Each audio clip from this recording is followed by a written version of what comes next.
Welcome back, all. Want to once again talk about 35 Thursday. Congrats to the winners. 35 Thursday. It was very lucrative again. Just a heads up, today, Friday, March 25th, it is National Peacock Day. Funny enough, 253 is the 22nd triangular number. But yesterday, college basketball. Two big upsets of two schools who were both one seeds who had a clear connection. Gonzaga lost and Arizona lost. And Arizona, their coach, was a rookie this year who'd been an assistant under Mark Few for a number of years at Gonzaga. Both schools go down on the same day in the Sweet 16. The two teams that the media super hyped to meet in the championship. And what's funny is before the media began hyping these teams to meet in the championship, I thought they had a great narrative to meet. But once I saw the media hyping it, I thought, that's probably not the championship then if the media's selling this so hard. And boy, did they ever sell Gonzaga, Arizona to meet in the championship. Again, if the media is selling a narrative, I don't know if I've ever seen a time where the media sold people on the right narrative. And they definitely didn't do it this time because both teams didn't even make it past the Sweet 16. But Arizona losing last night, again, it's that thing that we teach about on Thursdays. 35 Thursday. Look at what happened to Arizona last night on Thursday, losing to Houston. They picked up their 35th tournament loss all time on a Thursday. Again, if you're new here, we call it 35 Thursday because in the cipher that matters, Thursday equals 35 in Gematria. And it's a huge number with the Catholic Church that venerates Jupiter, and Thursday is named after Jupiter. And again, it's the Catholic Church and the Jesuits who are behind this code, this calendar, these days of the week, and this rigging system. And for those of you who can't get it, again, I suppose just not enough IQ points to ride the Gematria bus.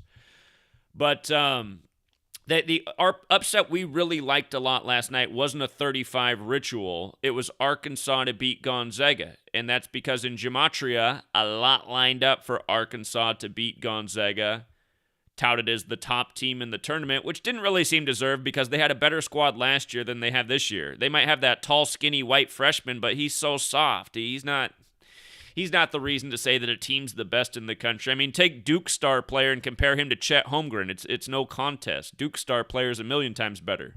He's actually he played in the Seattle area, Duke's star player, interestingly enough. But Houston, that's the all-hustle team. And again, you guys, a lot of people are having trouble wrapping their mind around technology being used to ensure outcomes, but I want you to seriously think about how the Harlem Globetrotters never miss from beyond half court. How is that possible? I mean, those of you who play basketball, some of you out there might be great shooters. Can you make all of your shots from beyond half court? Is that humanly possible?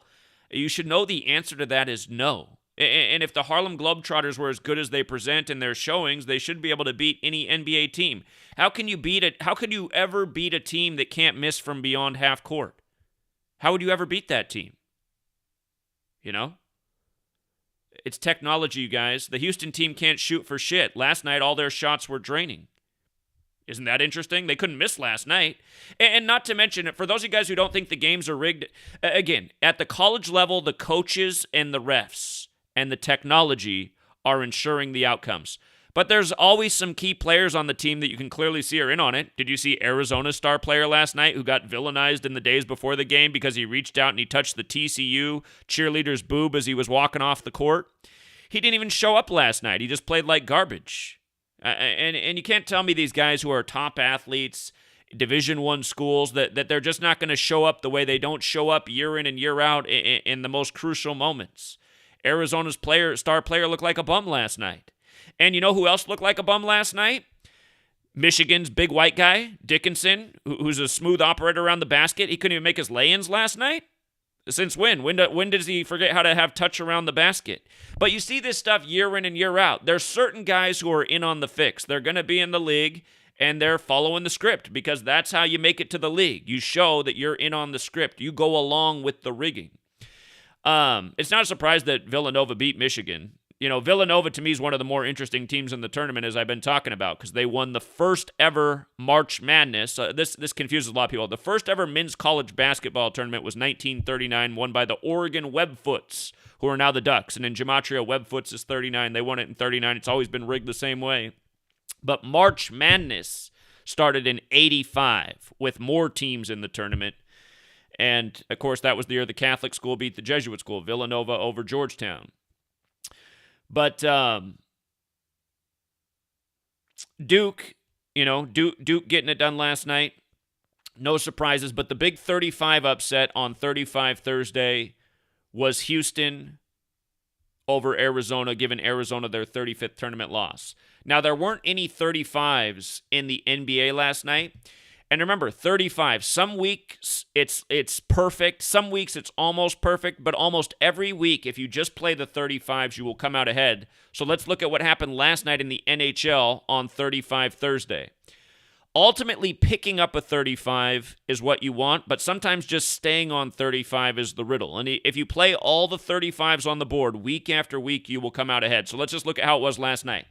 Had you played the Stars last night to stay on 35 wins, you would have lost in that game. They won in a shootout, got their 36th win. So that was a loser. Now notice the Flyers kept the Blues on 35 wins in a big payout game. Flyers were huge underdogs versus the Blues last night. So let's just say you are betting $10 on all these games. You bet $10 on the Stars, right? You lost that $10. You bet $10 on the Flyers to upset the Blues. That paid about 3-1. So you made $30 on that game, okay? You kept your 10 and you made 30. So you're up for the night. The Blues get upset. They stay on 35 on a Thursday. Coming down. Where's our other 35s? The Oilers could have stayed on 35 wins versus the Sharks. This would have been a really big payout. They were a huge favorite.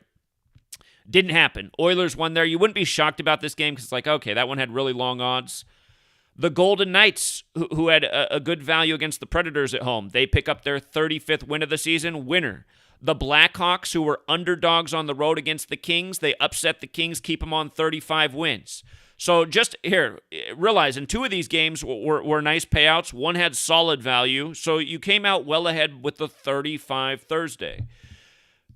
Kings. All right, here, let's count it up. So the Kings was a 35 winner. The Golden Knights was a 35 winner. The Oilers wasn't, so it's 2-1 so far. The Blues game was a winner, so it's 3-1. And the Stars wasn't, so it went 3-2 in hockey. It went better than 500, but two that you hit on were really nice payout games. So you came out well ahead. Now, if you put a parlay together with all these, you lost, right? But again, that's the danger with parlays. You could put a $5 bill on all the 35s. If it's the right 35 week and they all come through, your $5 is now a few $100s. But if you just play, also smart with a good strategy and say, okay, one of these isn't going to come through. Maybe I'm just going to put down my $10 bill on each of these 35s. If you're doing that week after week on 35 Thursday, you're coming out ahead. And realize if this wasn't true, I wouldn't be able to come here every Thursday and talk about it. And for the Thursdays I haven't talked about it, it's still been going on. I mean, I've been giving this lesson for a long time now. 35 on Thursday. And realize there are other numbers. Gematria is based on the alphabetic order forwards and backwards. In the most pure cipher, Thursday's 35.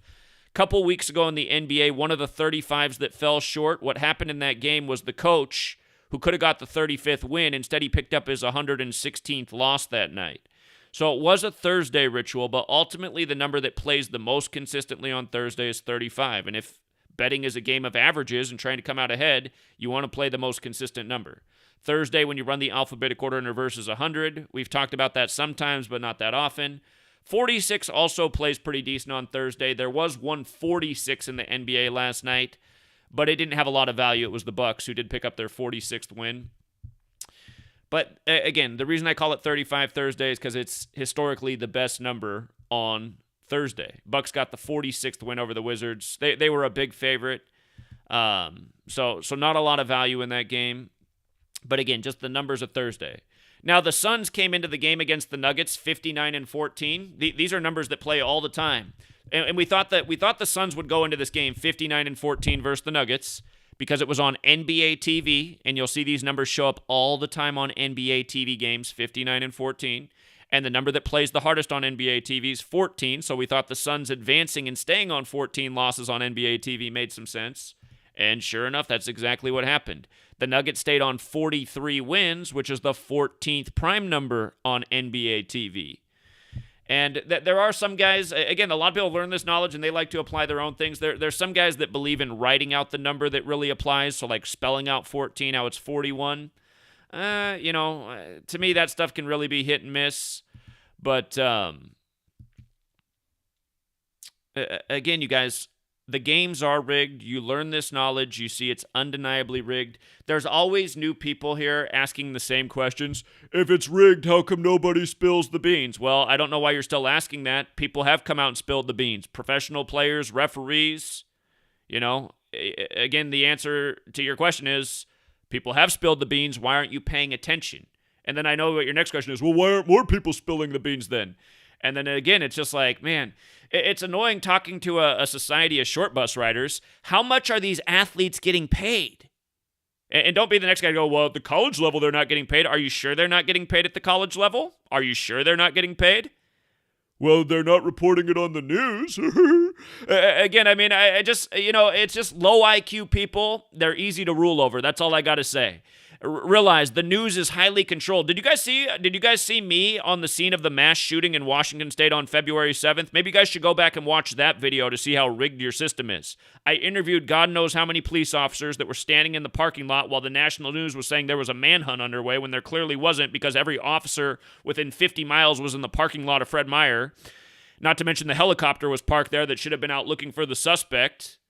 But I interviewed every single police officer, and all of them said the same thing. They weren't allowed to go in the store where the shooting was. They were just supposed to guard the parking lot where the feds were inside the building. The feds are inside the building. The city police are outside, making it look like something's going on there.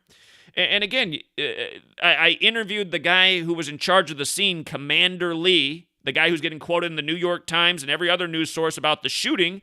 And I got him to say on camera that he had not even seen the shooting with his own eyes. The reason I'm saying this is because of how controlled information and media is and how people just follow orders for their job. And Commander Lee said to me on camera, he said he got why I was questioning what I was questioning. He totally understood where I was coming from. I think he was hinting that I was right, that the entire thing was a load of shit for the ongoing federal agenda to undermine the Second Amendment.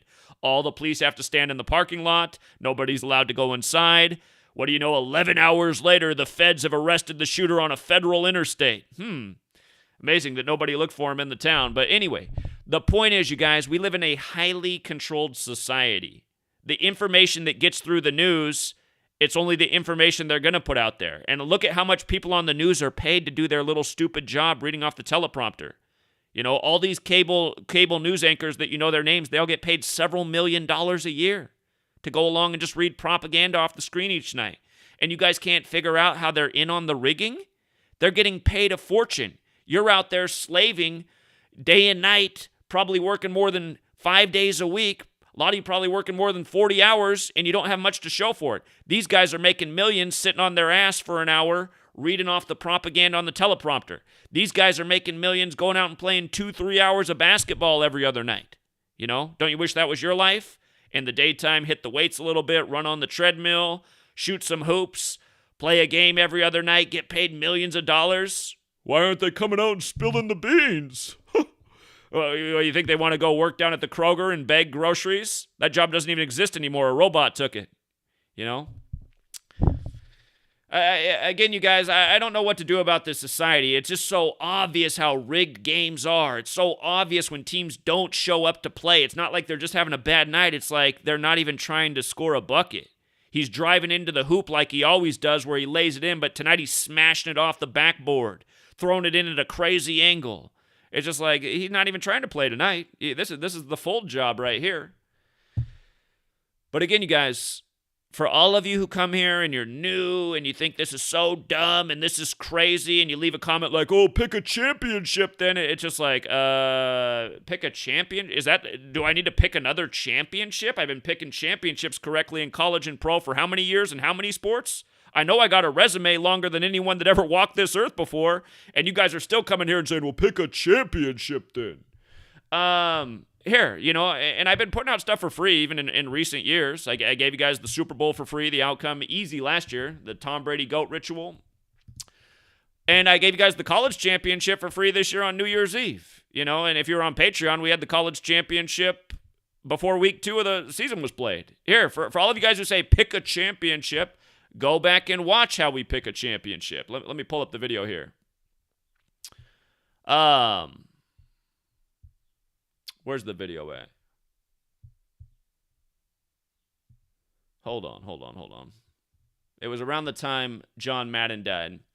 So on New Year's Eve, I went back and played the footage. Again, I showed you guys the date of the video. It was from the beginning of September 2021, and played the clip of why we said it looked like it would be Georgia over Alabama in the championship, something we saw before week 2 of the college football season was played, from understanding this knowledge and understanding who runs the whole show. Because, see, we understand who rigs the games, who it's synced up with, the Catholic Church and the Jesuits. Georgia and Alabama's week 2 matchup, along with other schools that were playing in week 2, screamed Georgia, Alabama. It was all synced up with the Pope and the number 25, and Alabama ended up picking up their 25th loss versus Georgia in the championship game on the Pope's 25th day of his age. You know?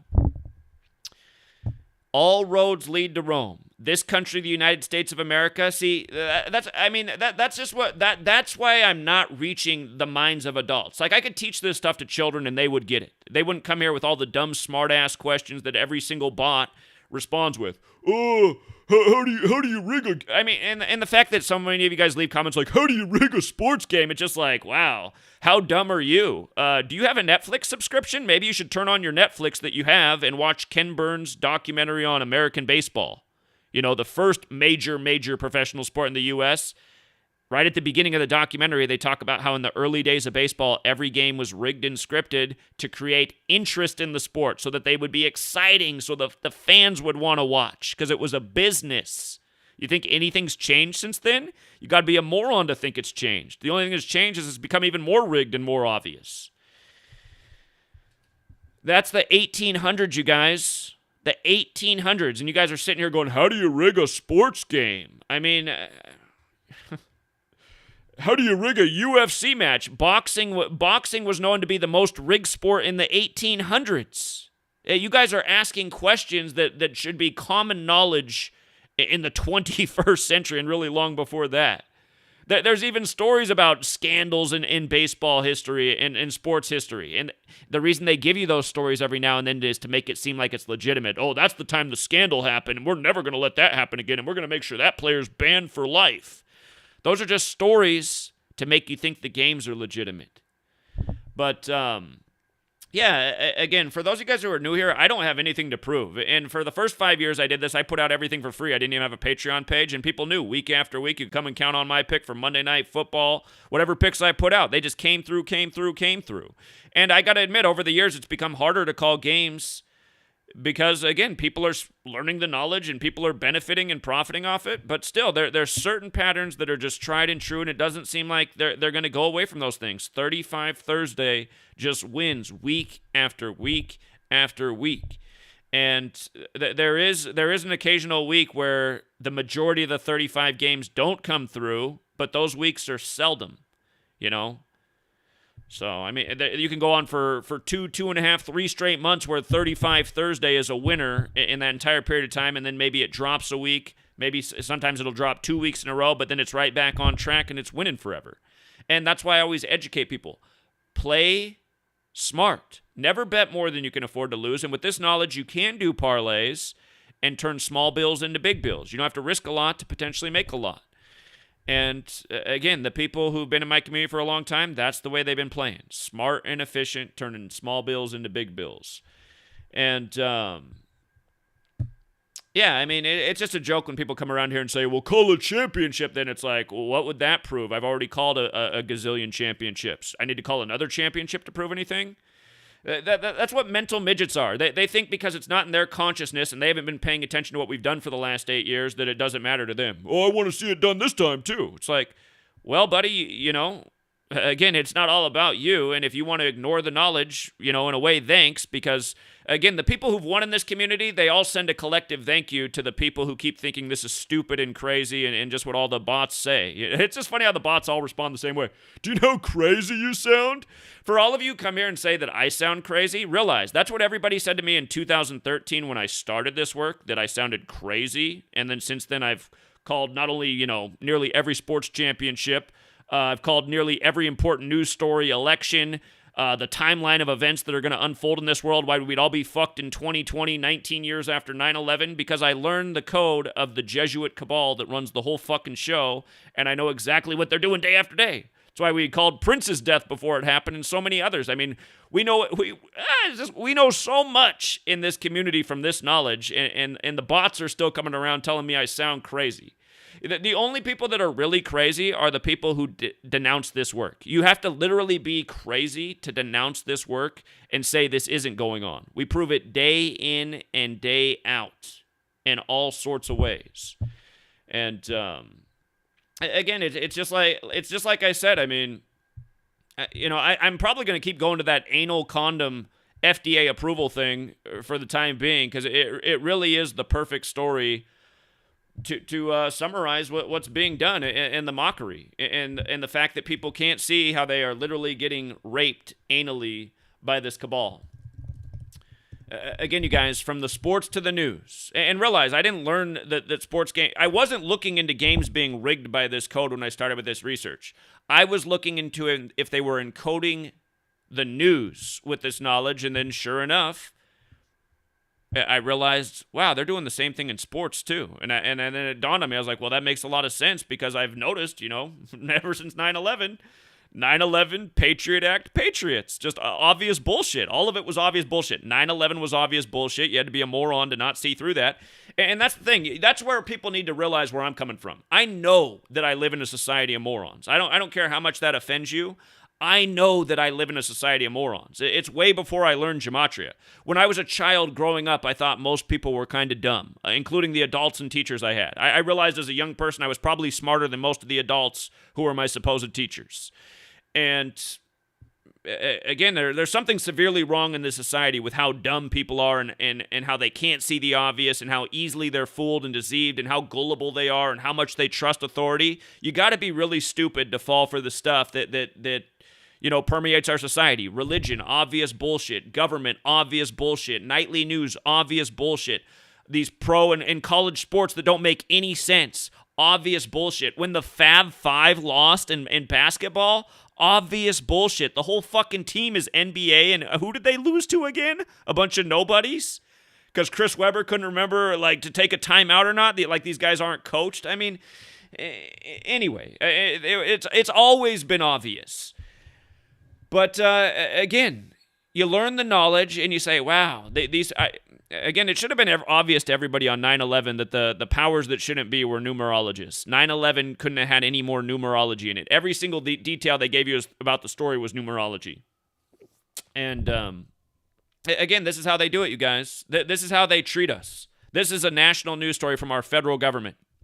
FDA approves 54 sizes of anal condoms on the 54th day of the year, okay? Look up the story. It's not a conspiracy theory. It's a fact. And let's not forget what the bullshit story was a year to the day earlier. I'll show you what it was a year to the day earlier. The guy who always wears red and black on Sunday who supposedly got in a car crash. Poor black guy. He was about to eclipse all the white guy records in golf, and then all of a sudden there's a huge scandal. His whole career sabotaged. His mental's not there anymore. He can hardly play golf anymore except for when he nailed that Masters, which we called before it happened. Not to mention, has anyone in the world called the winner of the Masters before the tournament started the last 3 years? Because we have. Last year's winner paid 40 to 1. Tiger paid 12 or 15 to 1. The year after that, it was, what's his name? Thomas. I forget the dude's name, but he had the perfect Jesuit ritual 2 years ago. And then last year, it was the first Japanese-American golfer right after all the Asian shootings in Georgia at the Masters. But anyway, last year on the 54th day of the year, Tiger Woods supposedly in a car crash. No, did they show you any evidence anywhere that Tiger Woods was in a car crash last year? Was there a single shred of evidence that Tiger Woods was in a car crash? You heard a lot of stories. You saw a lot of pictures of the car in the ditch. You heard about people coming on TV and saying, oh, I just saw Tiger in the hospital and he's not doing real well. Did you see Tiger in the hospital? Nope.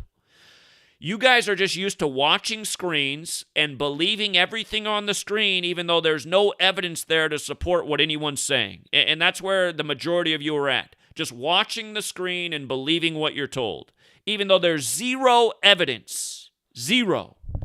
Tiger Woods was February 23rd last year, the 54th day of the year. This year, on the 54th day of the year, and remember, Tiger wears red and black on Sunday. Sunday's the Catholic day. Jesuits are the Catholic military order, and their colors are red and black. But Jesuit order, 54, and in reverse, 72, just like that woman's name. And again, she comes out on the 54th day of the year, and notice how her name pronounced as Lias, right? Courtney Lias. 5472 like Jesuit order. And again, just all the details in the story, the way they mock you. As soon as I read this story, I hadn't even decoded it yet, but I just felt it in my bones. This has happened a million times doing this research. When I read that there were 252 men in the anal condom study, I just knew that Sodom and Gomorrah was going to equal that, even though I didn't know what Sodom and Gomorrah equaled. I'm not sure I'd ever decoded it before, but when I read that, I was like, watch, Sodom and Gomorrah is going to equal 252. And sure enough, Sodom and Gomorrah, just running the alphabetic order in reverse, 252. 252 men in the anal sex condom study, you know? And they got to say, ages 18 to 54, how many times have I educated about the Jesuit logo, the sun with IHS and 18 and 54 in these rituals? Sunday, you know?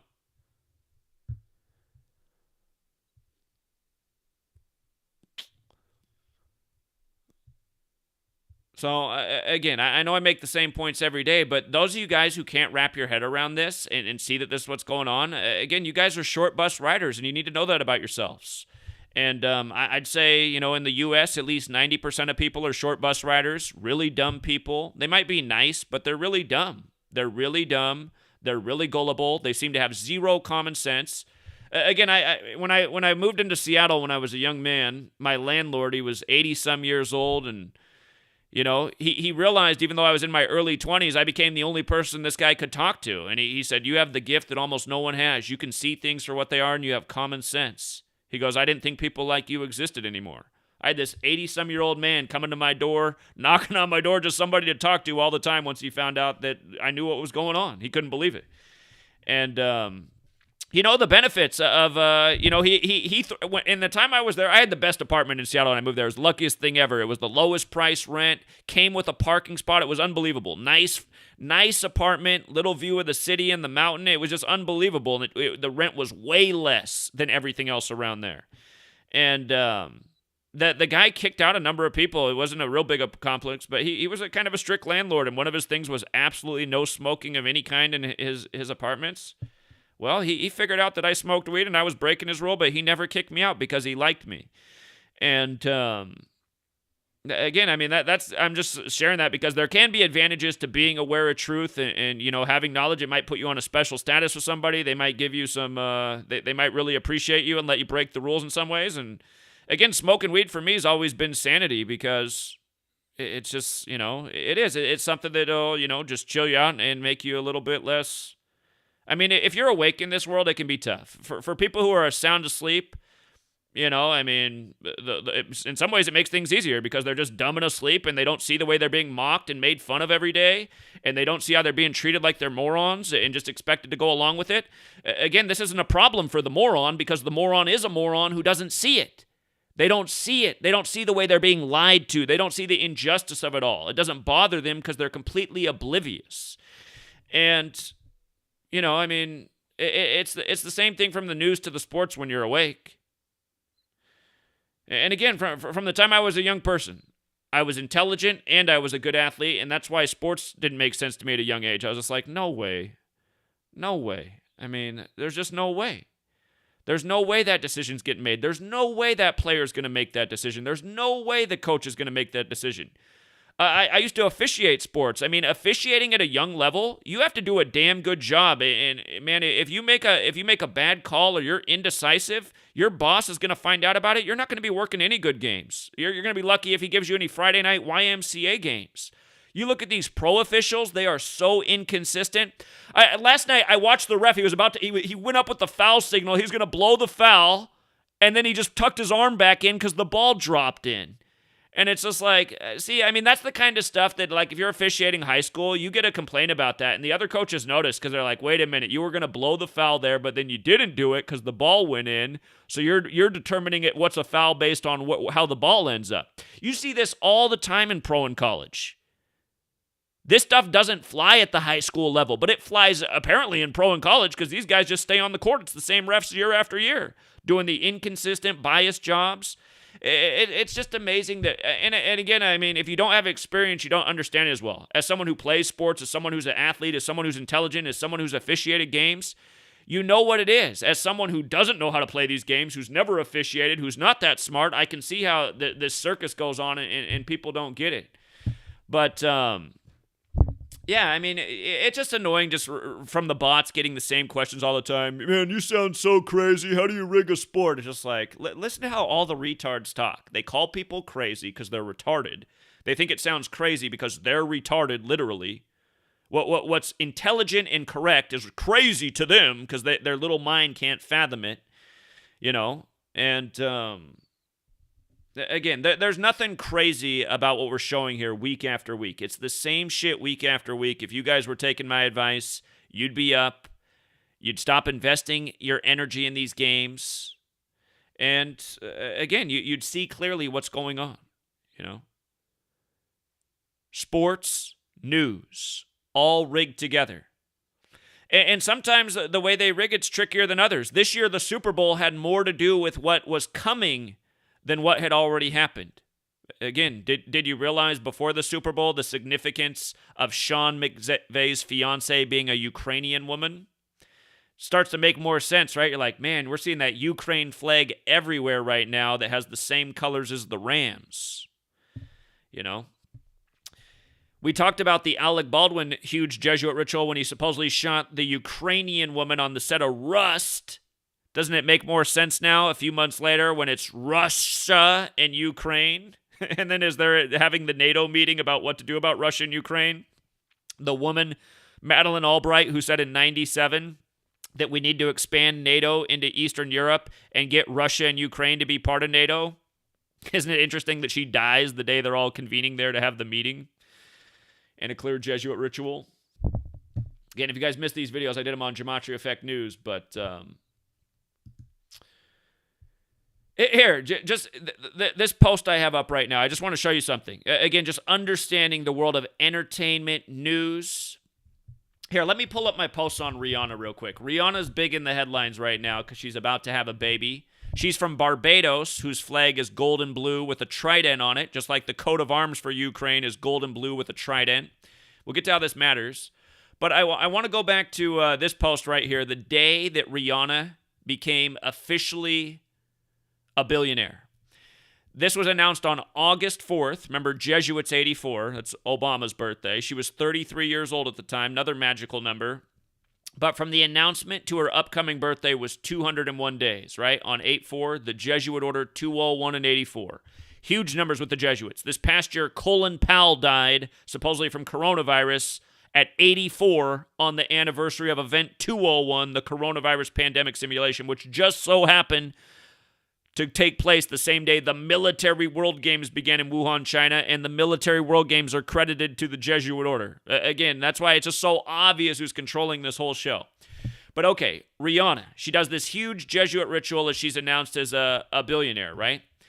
Now, I just want you to notice her first album. Her first album that she ever put out was called Music of the Sun. The Jesuit order's logo is the sun.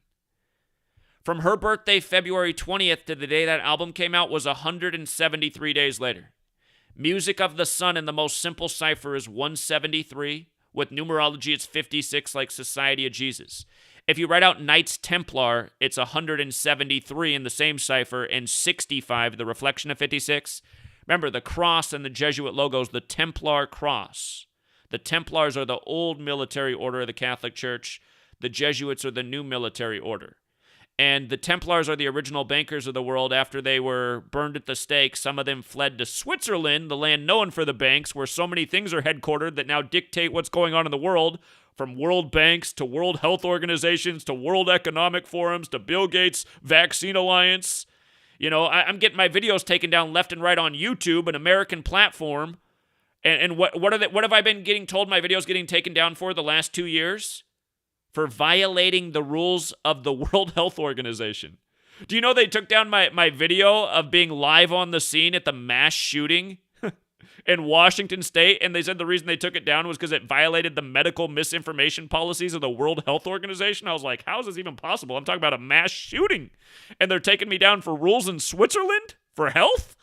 While questioning if a shooting even happened and having we know the real reason they took down that video. It's because I had the officer, Commander Lee, who's in the news everywhere, giving the details of the shooting, admitting on my camera that he's not even allowed to go in the building and hasn't seen the shooting with his own eyes.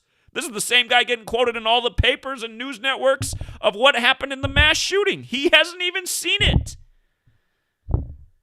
And then what was funny is I got into it with the news team there, NBC, and the people that were watching my live stream, they started doing research because they went to that news team and looked at the faces, and they found out that the lead reporter for that NBC team was Jesuit educated at Fordham in New York. You know, I was blowing up their broadcast. Rightfully so. And it's amazing.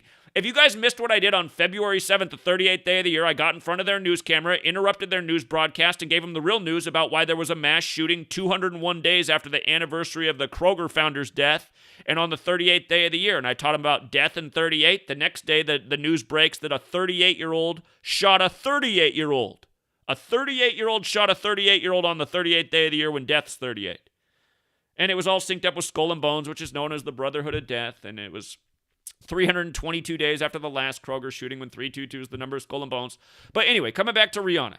Rihanna, clearly, you know how old Rihanna was when this album came out? Music of the Sun? She was in her 18th year of life. IHS, 18 forwards and backwards. Sun, 18. Music of the Sun, the Jesuits controlling the whole show, controlling all the superstars. One of her biggest songs, Umbrella, with JayZ. What did JayZ start out on? Rockefeller Records. What's that named after? Oh, the Rockefellers, who used to put the Jesuits logo in their own corporate emblem back in the 1800s. And what's Rockefeller equal? Rockefeller in the same society as Music of the Sun. Rockefeller equals 56 in the same cipher, like Society of Jesus, like Music of the Sun. JayZ's Blueprint comes out on the day 9/11 happens. The World Trade Center buildings that came down that day, who were they proposed by? The Rockefeller family. You know, the Blueprint. JayZ, the biggest beneficiary of the death of Notorious B.I.G. by the numbers. The deaths of Tupac by the numbers. You know, after those guys were cleared off the scene, made way for some new names. JayZ, you know, for people who don't know, JayZ wrote on the back of Foxy Brown to become famous. I mean, JayZ was a nobody back then. Foxy Brown was a bigger star. He was in some songs with he was in some songs with Foxy Brown, who was like, she got famous because she was with Nas in The Firm, and then JayZ rides on the coattails, and you know he ends up being arguably the biggest name in hip hop. But again, it was on the backs of these deaths and everything. Anyway, coming back to Rihanna. Look at this. Rihanna with her song with JayZ, Under My Umbrella. The song that, you know, that most people hadn't heard of Rihanna before that song with JayZ. But the thing about umbrellas, the umbrella is used as a symbol by the Jesuits because to take down an umbrella, you have to do it from within, right? You know, you put it up, you pull it down, you have to do it from within. The Jesuits work by infiltrating from within. So the umbrella is symbolic of the way they operate. And look at this. I noticed that this comic series, The Umbrella Academy, the original series ended on Rihanna's birthday. So I said, that's interesting. The Umbrella Academy ended the original series on Rihanna's birthday, who has the hit song Umbrella. And look at this. For the record, Umbrella in the most simple cipher is 84 like Jesuit, like how, again, they announced on 8/4 that she was a billionaire, right? The most simple cipher, Umbrella 84, Jesuit 84, right? Sunday, their day of the week, when Tiger wears red and black, 84. And did you notice how Sunday is the exact same as Jesuit in 3 out of the 4 ciphers? Okay. And realize the 21st century is theirs. The 21st century is the Jesuit century. This is 9/11's their ritual. COVID's their ritual. All of these things are to gain more and more control over people. They've taken away our rights and liberties. They built a surveillance state. They're building a world to literally rape us more than we've ever been raped. And they're doing it by scaring us and subduing us and entertaining us. I mean, this is the way they've achieved their control of the populace. But again, Rihanna, who becomes a billionaire on 8/4, supposedly, look at this. From the day that single came out, March 29, 2007, Umbrella, to the day that Umbrella Academy debuted, that ended up ending on her birthday, September 14, 2007, from the day the single came out to September 14, 2007, 169 days. What's the Umbrella Academy equal? 169. Somebody left a comment yesterday when I was talking about this and said, in JayZ's song Click, here, let's pull up the lyrics. Let's see if it's true. JayZ Click lyrics. Here, let's find the JayZ part. There's certain people JayZ names in this song. How come it's not coming up? Did I not spell it right? Oh, why did it only search JayZ? I know I just wrote out that other stuff. Okay. What of the dollar you murdered for? There's a good question. Is that the one fighting for your soul? There's another good one. Or your brother's the one that you're running from. But if you got money, fuck it, because I want some. And that's kind of their attitude, isn't it? Now, hold on. Is this JayZ that opens the song? Because then he mentions B.I.G. That's Notorious, dead by the numbers. Notorious B.I.G. dead March 9th. What's Notorious? Or it's Biggie. Biggie equals 39 like New York. Hold on. Where's the part I want? Where's the JayZ part? Somebody said it's in here in the lyrics.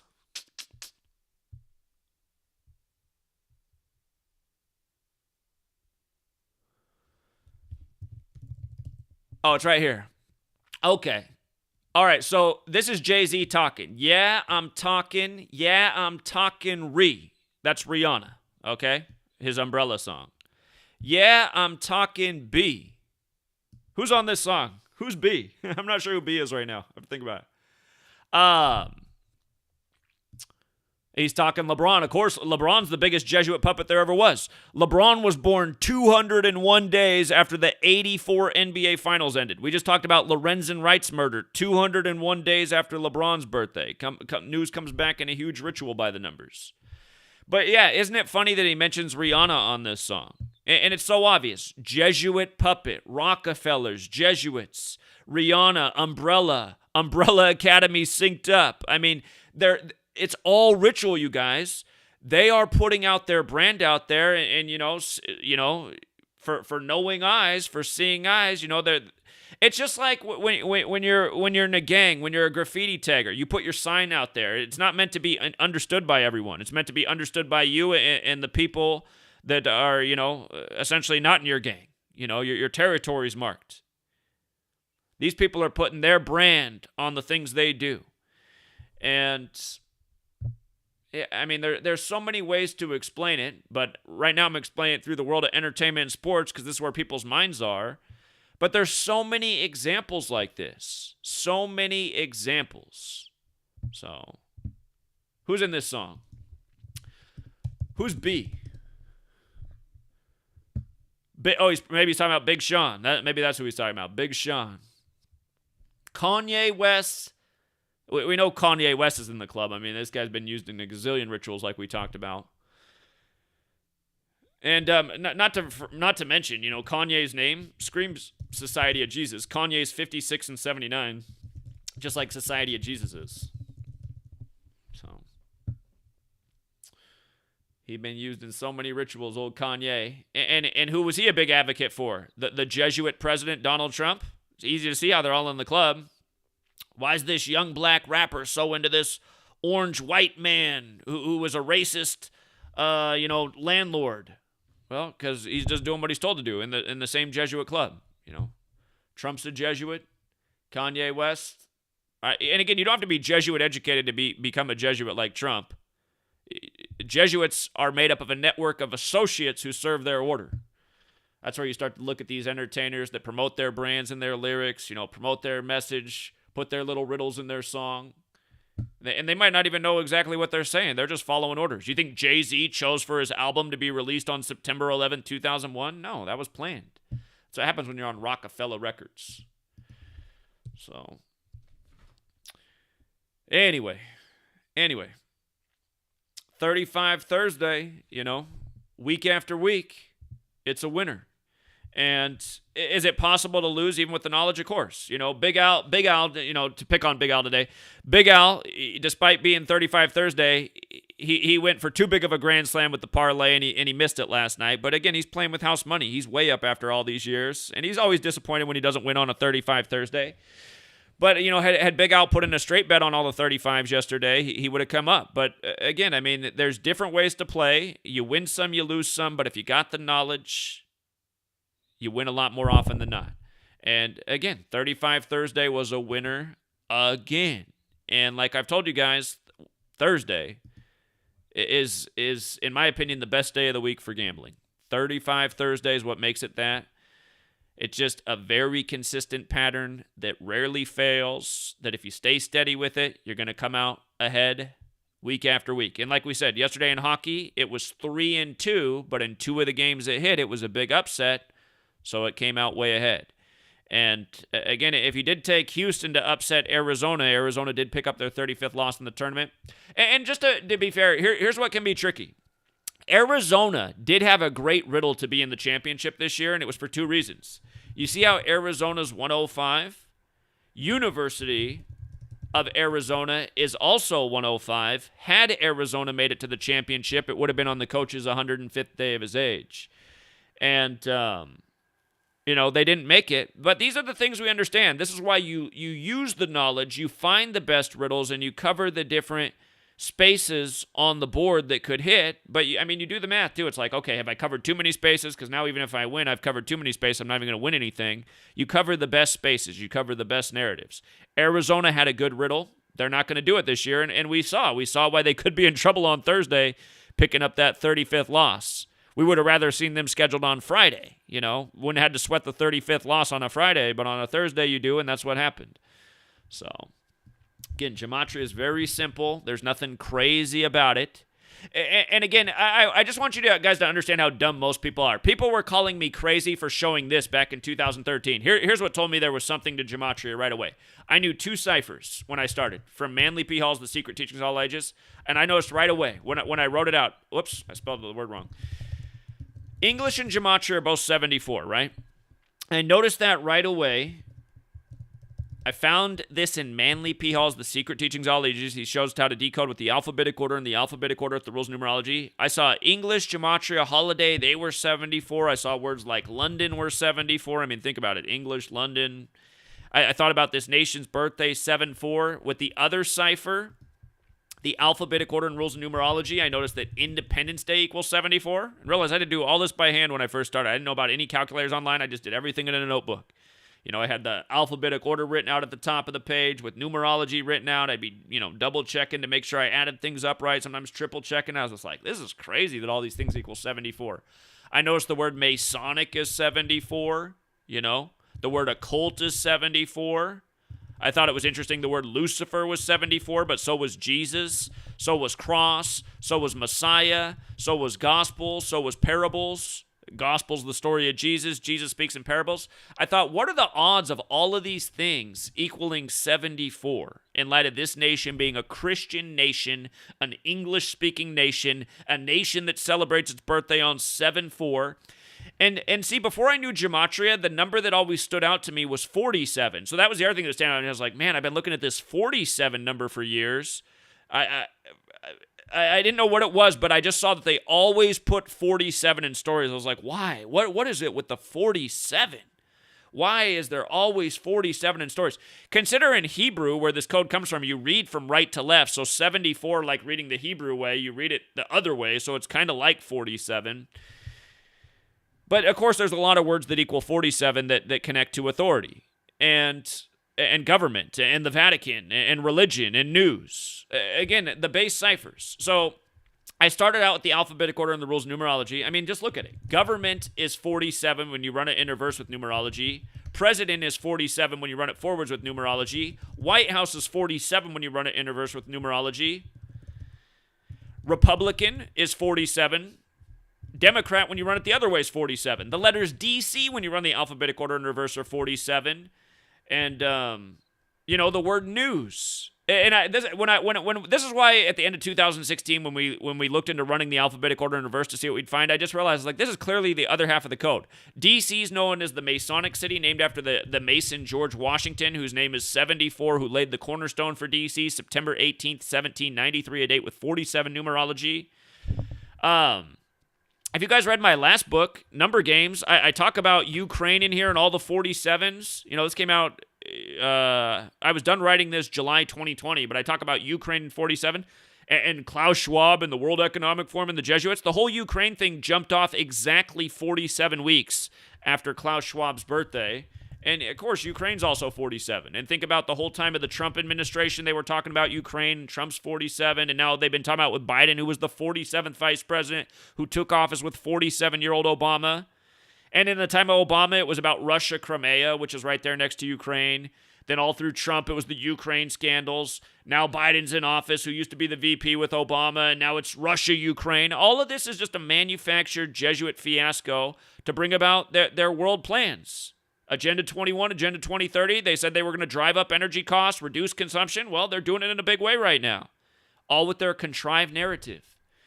While they got you distracted with the sports games, they're just pulling off their typical same old bullshit in the news and telling you, there's another reason for war, there's another reason for a gas energy spike. Again, you guys, all of this stuff is bullshit at the end of the day. All of this equates to the anal condom story, This is why they really gave you the anal condom story right before they do this to you, right before they fuck you in the ass with energy costs, because they know everything in this world is dependent on energy. Realize this news was breaking. Look at what day this broke. Energy prices jumped 3.8% on February 22nd, the day that the fiasco started because the peacekeeping forces were in Ukraine. The day that Germany, where Klaus Schwab is, cuts off its oil pipeline to Russia. Whatever they call it, the Nord, whatever. But then the next day, the anal condom story comes out. Then the next day, the supposed military conflict begins. And why start a military conflict on February 24th? Again, it's all right here. Military 55, Putin 55, It's just so obvious. The 24th of the month, the big TV, Russian news network is Channel 24 on the 24th of the month on the 55th day of the year. And again, for people, the other Lemming question is, and for all of you guys who get mad when I refer to you as lemmings in the comments, stop leaving stupid comments. I won't call you a lemming. And if you don't know what that word is, look it up and tell me you're not a lemming. Here, let's look up what the word means. A person who unthinkingly joins a mass movement, especially a headlong rush to destruction. Again, this is the most perfect word to describe what most people are in the world. A lemming. Almost everyone out there is a lemming. How many went and became gerbils for Pfizer? Funny, I didn't comply with anything the whole time, I didn't wear a mask at all. I didn't comply with becoming a guinea pig for Big Pharma. I just lived my life like I always did, and most people didn't say shit. Had I been in Seattle, I would have gotten a lot more arguments, that's for sure. But I'm out here in a smaller town in Washington State. There was a few people that tried to talk shit. If you guys missed what happened to me in the post office, it was awesome. This huge woman that could have, you could have thrown her in the pool at SeaWorld, and people would have thought it was the latest whale. But she was having a conniption in the post office that I didn't have a mask on, screaming at me to get out of the post office and put a mask on, just screaming at the top of her lungs. And what was awesome is Leroy in the post office came out and threw her out of the post office and said, "You need to get out of here. You need to get the hell out of here. I'm about to call the police." And the whale had to exit the building.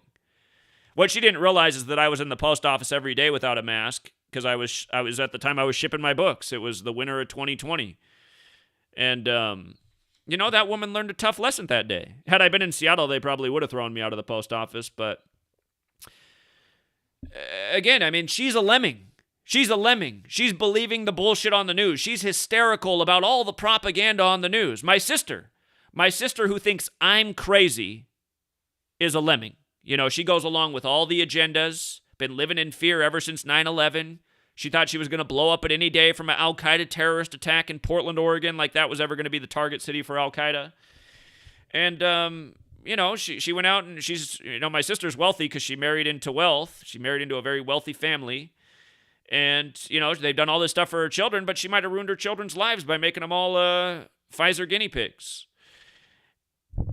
And again, that's what a lemming does. And that's what most people are. And that's why I've been here for 9 years straight trying to help out this society of lemmings, because I've understood since 9/11 that we're all going towards destruction. I knew the day 9/11 happened and everybody fell for the lie that we were fucked. I thought, wow, what a dumb society I live in. This is fooling people, 9/11. Literally, the destruction of those buildings, the perfect demolition of them, the story that makes zero fucking sense, this fooled people. Well, we got a crackhead who's the son of the last Republican president in office, who's part of this secret society. This is fooling people. I actually don't think I realized that Bush was in Skull and Bones yet. I might not have known that yet. I'd seen that movie, The Skulls, when I was in high school, just before he took office, about Skull and Bones, but I can't remember if I knew back then that he was in Skull and Bones or not. 2001, man. It was over 20 years ago. But I knew what a load of shit it was that day, and that everybody was fooled by it. And the next thing you know, everybody's fooled by Tom Brady and the Patriots after the Patriot Act, and you're like, God, man, people are dumb. People are really dumb.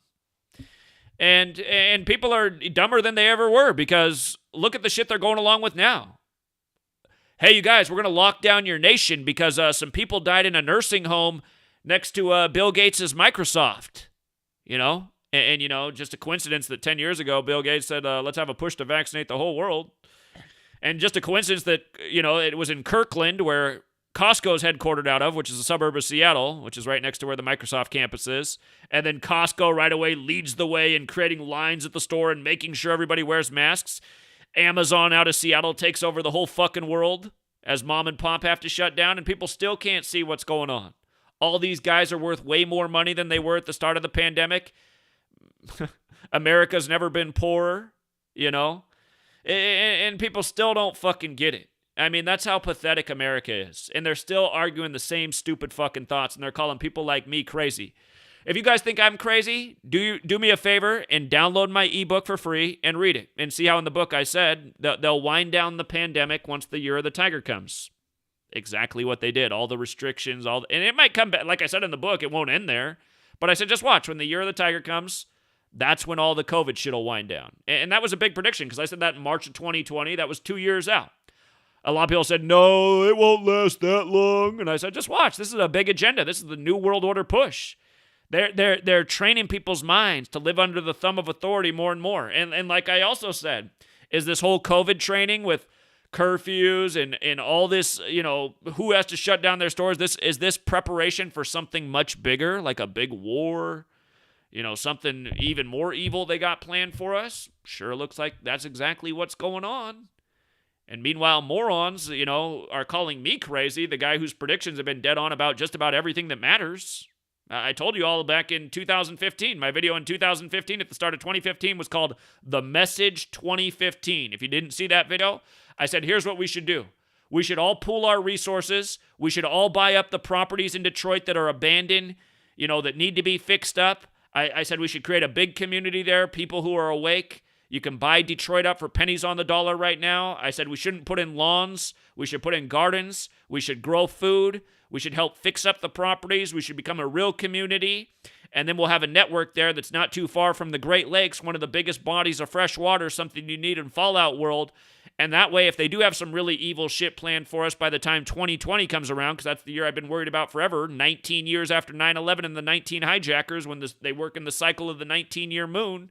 Look at what they did to you 19 years later. They called it COVID-19, and they called it COVID-19 through 2020, 2021. They're still calling it COVID-19 in 2022. It's because it's the number of chaos. This is the order out of chaos gang. But, yeah, I mean, again, for all the people who attack me, you guys are truly the ones that are crazy. You're attacking the person who's probably been the most on point in the history of the world in the last decade. and also taught them the most relevant, important knowledge there is to see through the cabal and how they operate. And again, not only that, but identified beyond a shadow of a doubt who's behind these agendas, because if you don't know that piece, then how do you stop them? And even giving out all that, I still have morons leave comments like, so what are we going to do with all this knowledge? I'm spelling it out for you. You're going to help enlighten people. We got to organize a network, and then we got to stop the entities that are doing this. How many people are up for that? Almost no one. I mean, that's the problem. And even the person who comes and asks that question, ultimately, I know what's wrong with that person. That person's too much of a coward to see what has to be done. Because you shouldn't even have to ask that question. If somebody's showing you that there's a villain and a tyrant that's working against your interests every day, what's the answer? The answer is you have to do something about that villain and tyrant. If you're like, well, what do I do about it? That just means that you think that there's nothing you can do about it. See, I realize that we could win the war in a day if people woke up. We could win the war. There's a lot of us. There's not a lot of them. And see, that's how they got us all fucked, though. In slave school, they didn't teach us to cooperate at all in slave school. They taught us to compete and hate each other and be jealous of each other. And, that's what we all learned in slave school. So that's why we got a nation of haters and morons and people who just say, fuck the world. I mean, that's almost everyone's attitude. Fuck the world, it's all about me. And that's the other thing people don't recognize in me. I never said that. I got here and worked. Again, say what you will about the fact that I have a successful Patreon, because I know so many people hate me for that. But why weren't you guys hating on me for the first 5 years that I worked day in and day out every single day and put out the knowledge for free? And I would have continued to do that, but I ran out of money. I went completely broke at, what was that? The middle of 2018. I had to raise revenue. And I almost went back to my old job, and I would have, because I felt like I'd put in enough time, but I couldn't go back to my old job. My old job's a school teacher. They wouldn't hire me as a school teacher. They said my first book, Letters and Numbers, it made them uncomfortable, and they thought it would raise problems if I was a teacher. Some people say my first book is anti-Semitic, and I completely disagree with that. I think it's just factual. And like I always said, you can't blame all Jews, you can't blame all Catholics, you can't blame all of any group. The Jesuits work within all religions. They are Catholic at the end of the day, but there's people of all, they got atheists in their network, they got agnostics, they got Jews, Christians, Muslims, they got people of all, backgrounds and denominations in the Jesuit cabal. They got all the sellouts of the world is who they got. All the people that only worry about themselves. And, the reason I realized you can't just worry about yourself is because I know that the phrase is true. You're only as strong as your weakest link. You're only as strong as your weakest link. And we got a lot of weak links in this society. And I realize we are all chained together. If you got a society of dummies, you're all going to get drugged to the bottom.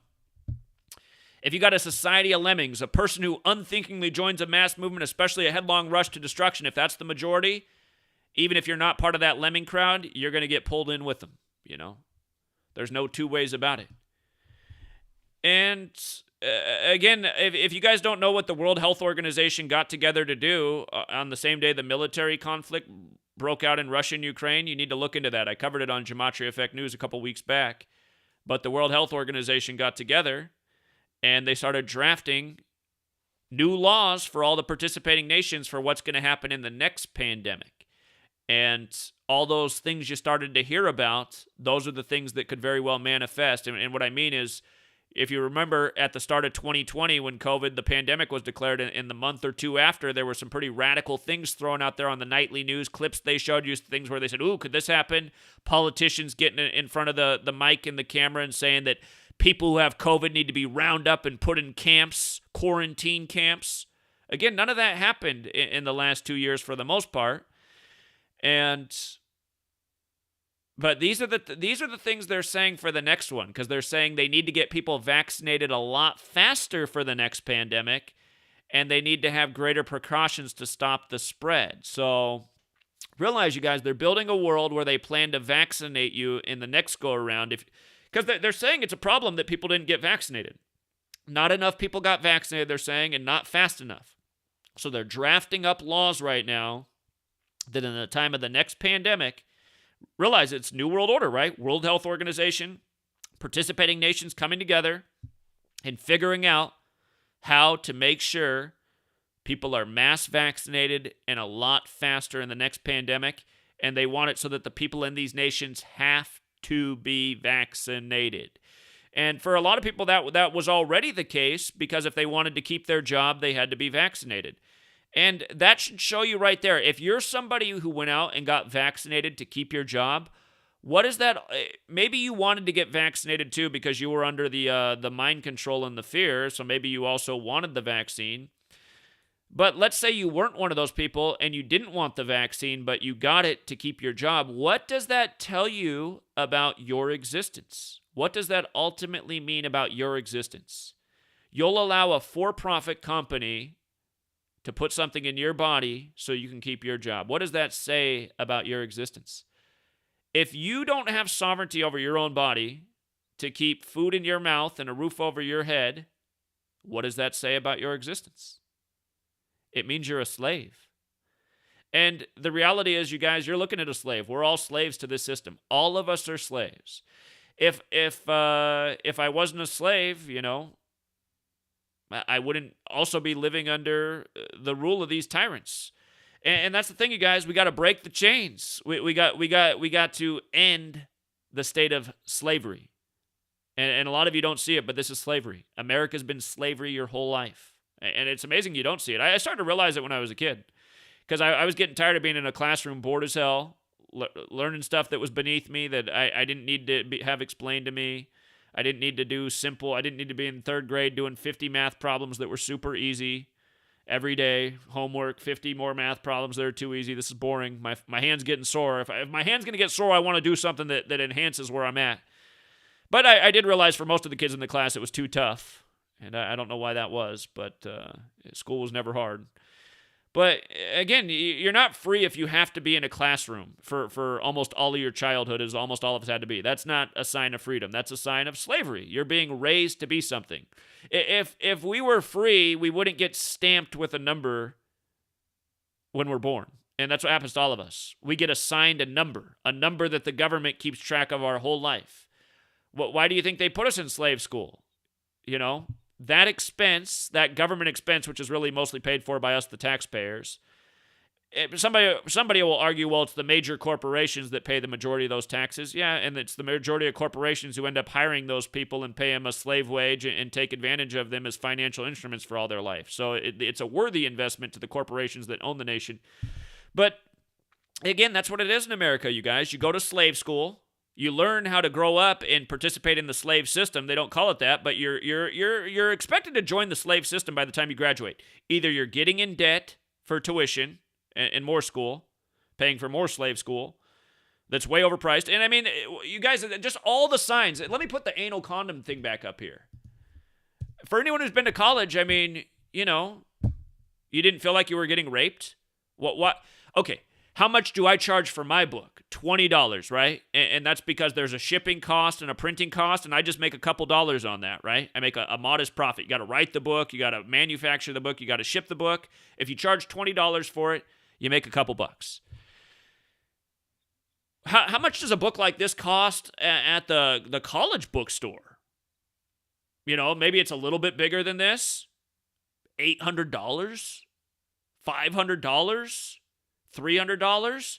Sometimes the book's only like $100 and you feel like you got the biggest break in the world that the book only costed $100.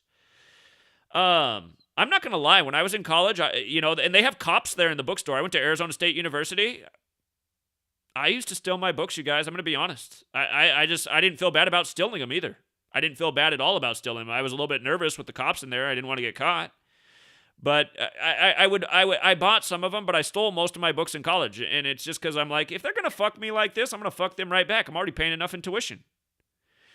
And, some people might think that's wrong, but I feel like, if evil's being done against you, I got to go to the Old Testament on that, eye for an eye. But why are they fucking students like that? Why are they making you pay that much for a book? Like in what world do they need to charge you $800 for your accounting book? And that's what it was. It was ridiculous. Why? And again, people don't ask these questions. Why are we getting fucked from so many angles? Well, why are we being made fun of? Why are Catholic priests raping little children? Why is rape such a big part of our society? Why is that a theme that's in our heads all the time? Why are we always hearing about Catholic rape? Are there other ways we're getting raped? Are there, are they making it used to just you got to bow down to authority and being raped by authority? Is that actually the reason of putting that in the news so often about another Catholic church settlement for sexual abuse?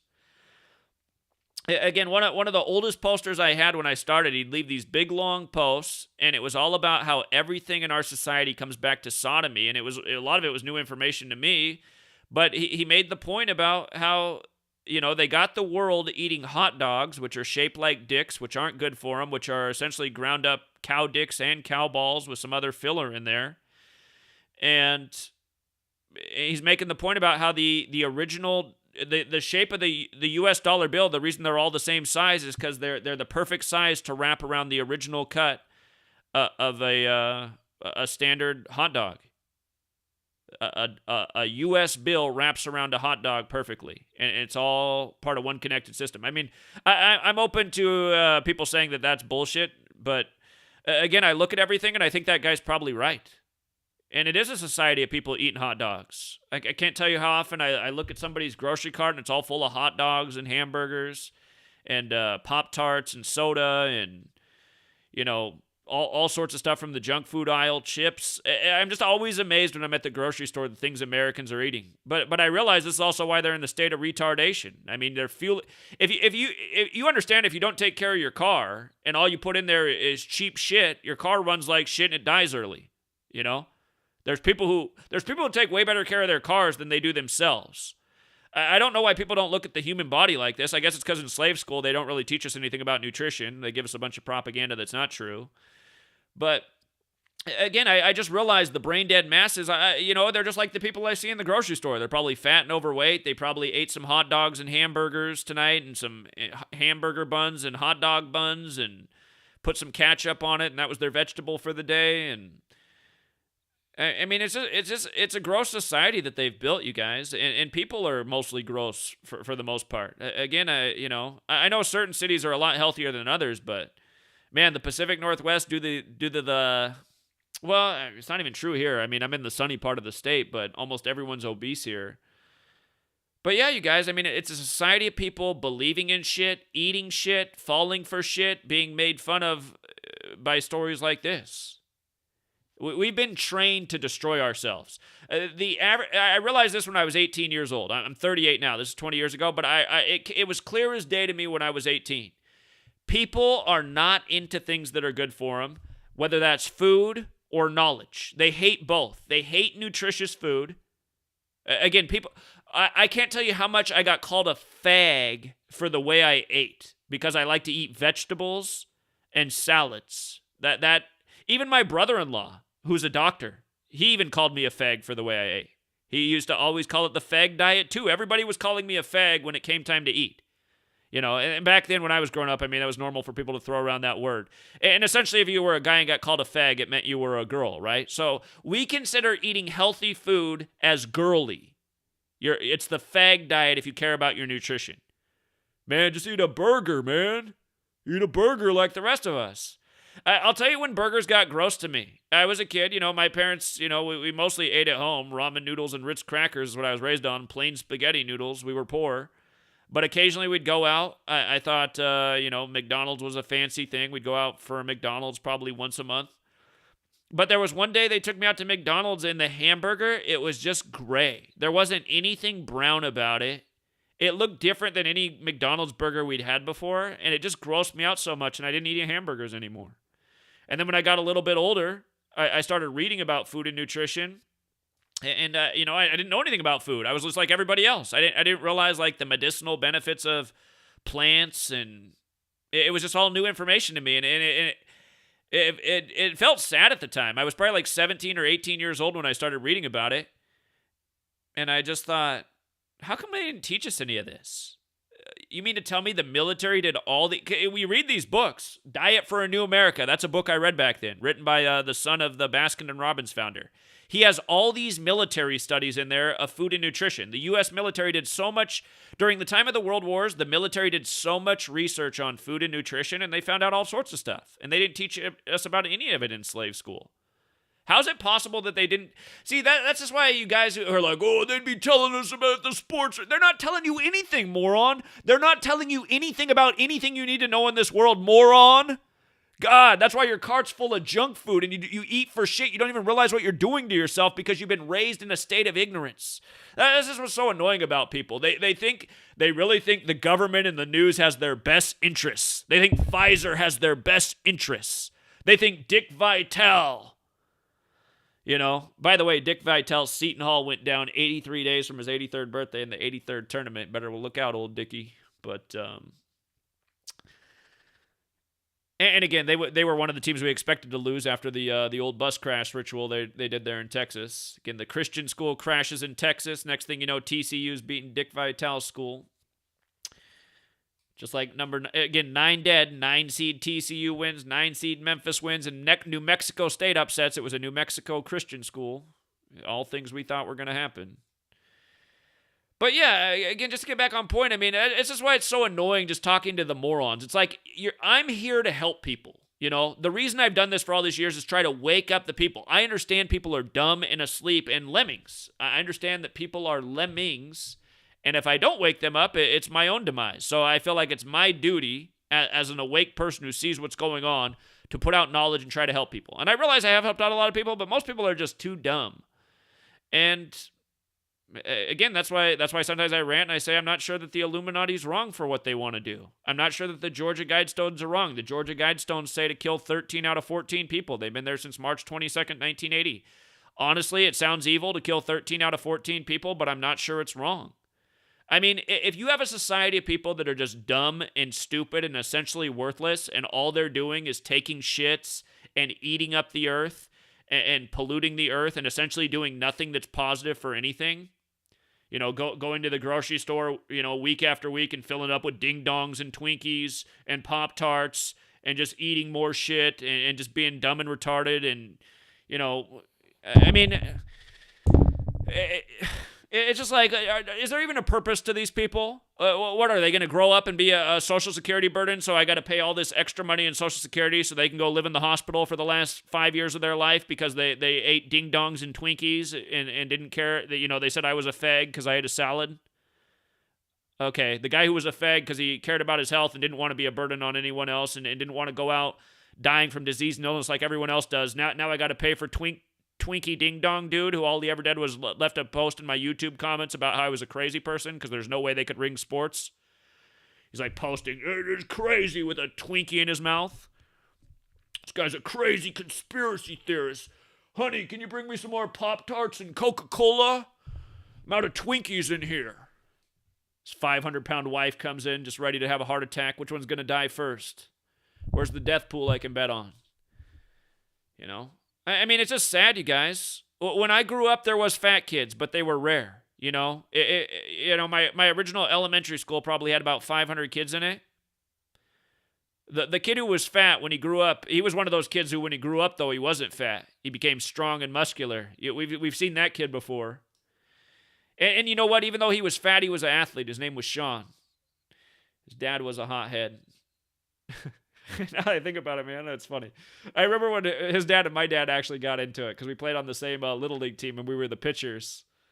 And Sean wasn't as accurate. I was deadly accurate, man. I could just place the ball exactly where, but I couldn't throw as hard as Sean. Sean was a fat boy who could throw man, you didn't want to get hit with Sean's pitch. But anyway, he grew up but he was the fat kid, man. Sean was a fat athletic kid, but he grew up and when he was in high school, he wasn't fat anymore. He was strong. But I mean, when I think back about elementary school, he was the only kid that I could really say was fat. There was Justin, who was chubby. I'm just thinking, it's funny you still remember these kids' names. And the reason he was chubby, I think, is because he was a wealthy kid. He had, jet skis, and his parents just gave him all this shit. He came to school with all the snacks and stuff. His parents were just overfeeding him. But the point is now, I mean, you go to a grade school, God, it's like at least half the kids are fat. It's crazy. And this is just 20 years later. Well, hold on. I was in elementary school in the end of the 80s and the 90s. I guess it's like 30 years later.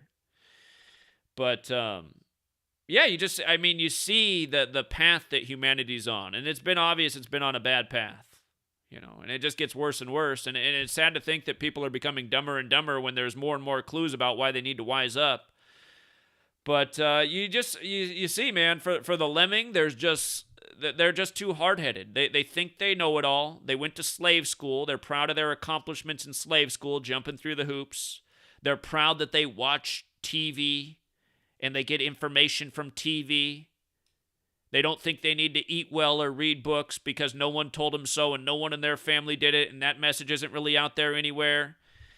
And again, I mean, these are the things that set people apart. Knowledge and nutrition, something that you'll find almost nowhere in America. And, and people don't respect it. People do not respect it. People do not like knowledge. They do not like nutrition. And these are two things that I've always been trying to help people out with for all my life and get nothing but flack for it. And again, just all the morons who left all the comments about how stupid I sound. Well, again, moron, had you been paying attention to what I've been teaching for 8 years, you'd probably be way up. You'd probably be like a lot of people in the community who now make more money off rig sports than they do from their day job. Again, some people in this community have completely quit their job, and now all they do is take advantage of rig sports. Taught a lot of people the knowledge. They built Patreons. Again, you guys realize what I've done for a lot of people. I've helped a lot of people escape poverty, improve their financial situation, improve their health, improve their clarity in the world, understand what's going on, and possibly become part of the solution. Why is it not enough? Again, just that, because there's not enough of us yet.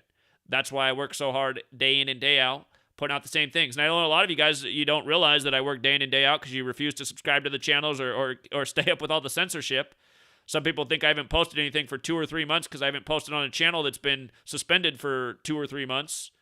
And I started a new channel and they didn't realize that. But, yeah, I mean, and that wouldn't be happening either. See, that's the most frustrating thing to me. I have not gotten to benefit from all the hard work. Had I never been deleted or censored, imagine how big this channel would be. If you guys weren't here in 2016, 17, I used to get hundreds of thousands of views per video.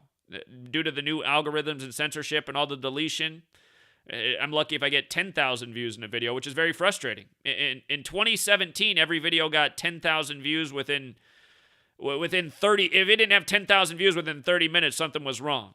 Now it's just like pulling teeth to get a video to 10,000 views. So, and that's the other thing too, that for all the lemmings, you think they'd realize if a guy's so censored, if he's so suppressed, if he's so harassed, then there must be something to what he's doing. And that's the other thing. I don't like to toot my own horn, but I've had to put up with a lot of shit, and I've had to persevere through a lot of shit to keep doing this work. Doing this work brought a lot of bad stuff to me, especially in the early days of doing it. House ransacked, FBI to my house, auditors to my house, car through my house on Christmas Eve. Have you guys ever had a car crash through your house on Christmas Eve? I did in 2016. Nice big fuck you. And then the insurance wouldn't pay anything. Had to fight with the insurance for 5 months with a hole in my house to get them to pay for 2/3 of the damage. That's all they ever ended up paying, 2/3 of a $30,000 bill. But it was a lot better than where they started. They were trying to pay me, it was a joke. They were trying to pay like $2,500 out of a 30-some. And I had multiple quotes. Some quotes were more than $30,000. I went with the bid that was $30,000. There was one company that came out that I think had a slightly lower bid, but they didn't really look like they were up to snuff. Like, I don't know if I want these guys to work on my house. And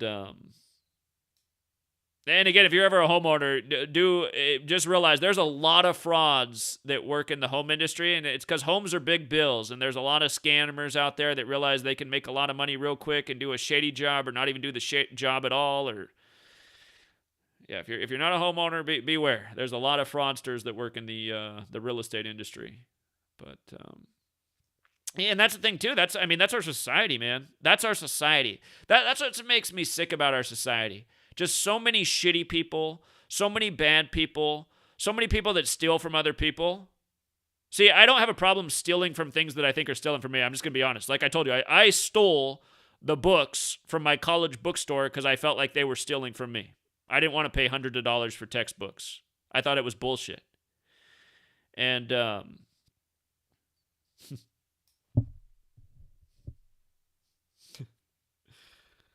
I just reminded me of something that happened in college when I was saying books and shit. And there was a day where I was in Arizona. I was studying outside, And I couldn't figure out what was going on. I had multiple books open. I was, some of the classes you have multiple books. And I kept hearing something like smash next to me. And I was looking up because it almost sounded like it was bird shit, but I couldn't see the bird. I was sitting under a tree. I was sitting in some shade. And I had one of my books like over here next to me. And what was going on, and I didn't realize. Eventually I realized. But the bird that was above, because I was probably studying there for like 3 hours. And in the course of 3 hours, a bird will probably take a few shits. But what was happening is this bird kept shitting in my book that was open, and then the wind would blow the pages. The wind would blow the pages over, so I wasn't seeing that the bird shit was getting in the book. But when I finally realized it, I was like, I had all these different pages stuck together with bird shit. It was a shitty situation, to say the least. But anyway, it just reminded me of just how shitty it is, how much they charge for the books. But anyway, I've never been one to steal from other people. It's wrong to steal from other people and your neighbors, and that's another story, man. Be careful. You can't even trust your neighbors in this world. You might grow up a Christian and learning to treat your neighbor right and treat your neighbor like they're your own family. Man, that's hard to do in this world because you might treat your neighbor like you're your own family, and then they might totally fuck you, which is another story I could tell you all about. And don't even worry what religion they're in. In the case of the neighbor that fucked me, next thing I knew, he's going to church every Sunday in his brand new vehicle that he bought because he cleaned my house out. But, anyway, we're getting into all sorts of topics here. But, again, it really annoys me that I've spent the last almost 9 years of my life now trying to, well, I've been doing it longer than that. I've been trying to wake up humanity, but 9 years every day, dedicated every day, putting in the work to wake people up to the agendas, who's responsible, what's being done, from news to sports to elections, how it's all connected, and done a really good job at it. But it almost feels like, despite all the hard work, it feels like there hasn't really been any real progress since 2017 due to all the censorship. And, it just feels like at this moment in history, people are really dumber than ever. Like falling for the dumbest stuff ever, just never been dumber, never been lazier, never been more inept, never been more clueless. And as a result, humanity's never been looking more fucked. And, what I would say to everybody out there who realizes how bad the situation is, and again, it's my ultimate goal, but it's tough because it's like what I wish, people say it's a cult. I have no interest in being a cult, but what I really wish is there was a big plot of land where people who could just like I was saying in 2015 to buy up Detroit, I wish there was just a place where people could come and set up a community together and grow food together and look out for each other and, and just have a community of people that get it. And so, because for most of us who get it, the frustrating thing about this world is it's hard to find it's hard to find people around us who get it. And we're mostly around these bots and morons, which is at least 90% of society, lemmings. At least 90% of society's lemmings. Most of our own friends and family are lemmings. And it's just hard to find anybody to have a conversation with. And again, that'll make you feel lonely and isolated. And that is one of the advantages of the internet. It is the place to connect. And again, that for people who don't know, I run this website, freetofindtruth.com. It's 100% free to use. If you guys aren't on it, I'd encourage you to get on here. There's people decoding sports on here. There's people sharing all sorts of information. There's people linking up in their communities. There's some couples that have come together through this website. But Free to Find Truth, the website I run, and it's a censorship-free place. The one rule is just don't be a troll. The only people who've ever been deleted to date are trolls. And the trolls will be trolls, and it's obvious if someone's a troll if they're just on there talking shit and starting fights and just spamming all day that Gematria is stupid or I'm stupid. It's just like, okay, you didn't come here. Why are you on my website in a community of people that care about this, just spamming that? That's the kind of stuff that'll get you 86th. But, and again, for the people who come on here and troll that maybe aren't like a government agent, but just someone that genuinely hates the work in the community, like, what's wrong with you? And shouldn't you ask yourself why big tech is censoring this community so hard? Shouldn't that be a sign to you that maybe it's not stupid? Maybe there's a reason that big tech wants it censored? The same big tech that's helping build the surveillance state to peer into every aspect of your life? But anyway, if you guys aren't on here, this is another thing. I've been hosting this website for 2.5 years now, and it's not cheap. I pay for a website team to always be there because, again, I have been hacked, and, if anything goes down, and to maintain the data and solve the problems. And again, the website runs really fluent, and it's got, over 10,000 people on there now, but, I mean, that's not nearly enough. I was hoping by now we'd have 1 million people on there collaborating and building up their own respective cities and communities. But I do pay $1,000 a month for this website, for the maintenance and the team behind it. And again, the reason I pay that is because I'm serious about helping people organize a network and fighting back against the cabal. And I'm not sure that there's many people in this world that are serious about that. I put 2 books out there, over 10,000 video posts, probably way over that now. I hit 10,000 a long time ago.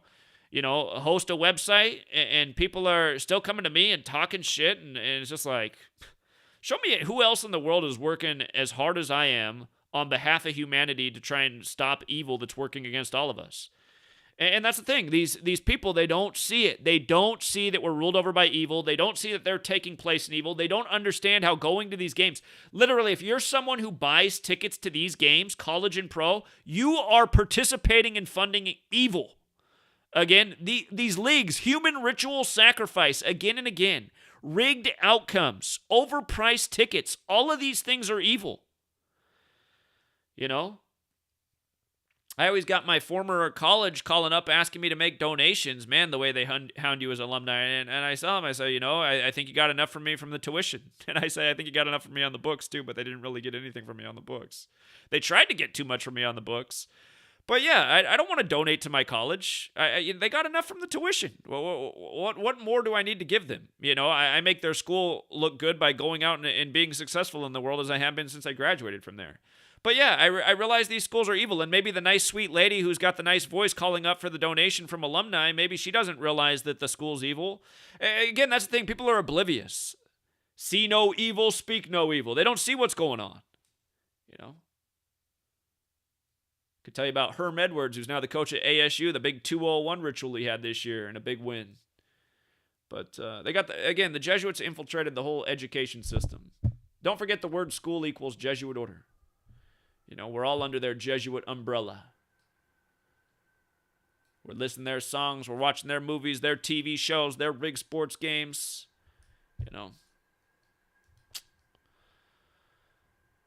But yeah. It's just, it's like you work hard every day and just dummies, just like they just come and every day just leave their stupid comments. And you're just reminded, man, what are we going to do about this world of lemmings? On one hand, we're grateful for them in the sense that, again, if all the lemmings had taken my advice years ago, they wouldn't be able to rig the sports games the way they do anymore because all the casinos would be out of business. But what do we do about these dumb people? Again, remember this word, you guys, and understand why I use it so much in the comments when I respond to the morons. I almost always call them a lemming. I don't think there's a better word out there to describe what the populace is. A person who unthinkingly joins a mass movement, especially a headlong rush to destruction. Again, you guys, almost no one is thinking in our society. Almost everyone is programmed. That means they see something and they automatically respond really without a thought. It's like, how you can get the toy that has like 3 buttons on it, your toy action figure, and you hit one button, it's like, who's ready to take on the almighty? Or just whatever it says, and you hit the next button, who wants to see my sword? And it's just got 3 things. You hit it every time it says the same 3 phrases. I mean, just reading my comments, the bots, they come here and they say the same things. How can you rig a sports game? This is so crazy. Do you know how stupid you sound? Literally, I can't tell you how many people left that comment to what I showed yesterday. Mark Few gets his 129th career loss. Like, if I didn't know anything about this and I saw someone show me this, I'd be skeptical at first like I am of everything. I'm an automatic skeptic. But then I'd look into it and I'd be like, wow, that does seem pretty interesting. University of Arkansas. When you run the alphabetic order in reverse, 129. When you add on Razorbacks, the nickname of the school, when you run it forwards, 129. And realize that's the most pure cipher, the one we've known since 2013. The one that Manly P. Hall says is the most important cipher. But University of Arkansas, 129 in reverse. University of Arkansas Razorbacks, 129 forwards. Mark Few gets his 129th loss. Arkansas's coach improved to 8-4 in the tournament. Arkansas 84, that big Jesuit number, does it over the Jesuit school Gonzaga. And Arkansas Razorbacks, how most people just call them without the university parts, 288 when you run the alphabetical order in reverse. Again, they get to 28-8, and they get their 28th win of the season, just like Gonzaga equals 28. And I don't know why the Trolls continue to keep harassing last year's tournament. Last year we did great in the tournament. This year we did great in the tournament. We've done great year after year in the tournament, taking advantage of big upsets. You don't have to have a perfect bracket. You don't have to nail the championship or the Final Four with this knowledge. You can nail a bunch of big upsets in the opening round and make a whole lot of money and be a mile off on your championship prediction, and you still won for the tournament. It's about winning, It's about winning. The people that are just always looking for a reason to hate, they'll just come up with anything to hate over. But last year, I don't know why the Trolls keep saying, what about your Gonzaga perfect season? Well, we rode Gonzaga to the perfect season to the championship. I did see that Baylor had the great riddle to beat Gonzaga to get the 28th win of the season, where Baylor's 28 and Baylor University's 82, and last year was the 82nd tournament. We talked about all this before the game. And that's why I said, if you're riding on Gonzaga in the perfect season. See, a guy took a video and he clipped me because I said, I'm still going to ride with Gonzaga to win for the perfect season. But in that same video, I explained why you better hedge with Baylor, because they had a great narrative and the chance to get the 28th win and upset Gonzaga's perfect season when 28's a perfect number. And that's exactly what they did. And that's why if you had a $100 bill riding on Gonzaga all year to have the perfect season, I thought Gonzaga was the team to be in the championship from the start of the college basketball season last year. This year I thought they had a chance, but like I told my people, I said, I think their narrative is weaker this year than last year, and their team's not as good. Not that part matters so much when the games are all rigged, but still, you can make the argument for why they didn't make it this year, because their team's not as good as last year. But again, I explained why before the championship game was played, why you better hedge with Baylor, because they paid 3.5 to 1. They had a great payout and a great narrative. And see, that's the thing. When I do 2-hour, 3-hour live streams, somebody can cut up what I said in a minute section and leave out what I talked about later in the stream and say, see, he's a liar. That's what he said. He said he was riding with Gonzaga. It's like, yep, I did say I was riding with Gonzaga, but you better hedge with Baylor. I always teach people to bet smart. I'm always the same way, you guys. There's narratives I really like, but if there's something along the way that's a threat, I'll say you might want to put a little something down on that and cover that chip just in case. All year we thought Georgia would beat Alabama in the championship in college football. Exactly what happened. A lot of people got paid on that. Late in the season, Michigan's narrative got real interesting, and I told people to hedge with Michigan just in case. You know what a lot of people in my community did? They didn't hedge, or they didn't take Alabama and the Georgia championship, which we talked about a million times all year.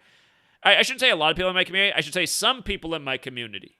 And again, this is why you can't help everybody. If you have a classroom full of people, not everyone benefits from the teacher, because some people don't listen to everything, and some people are hard-headed, and some people just want to blame somebody. But there were some people this year were mad at me about college football because Michigan didn't win the championship, when literally all year I talked about Georgia and Alabama. At the very end of the season, I said it might be smart to hedge with Michigan. We had Michigan beating Ohio State. It was around the same time.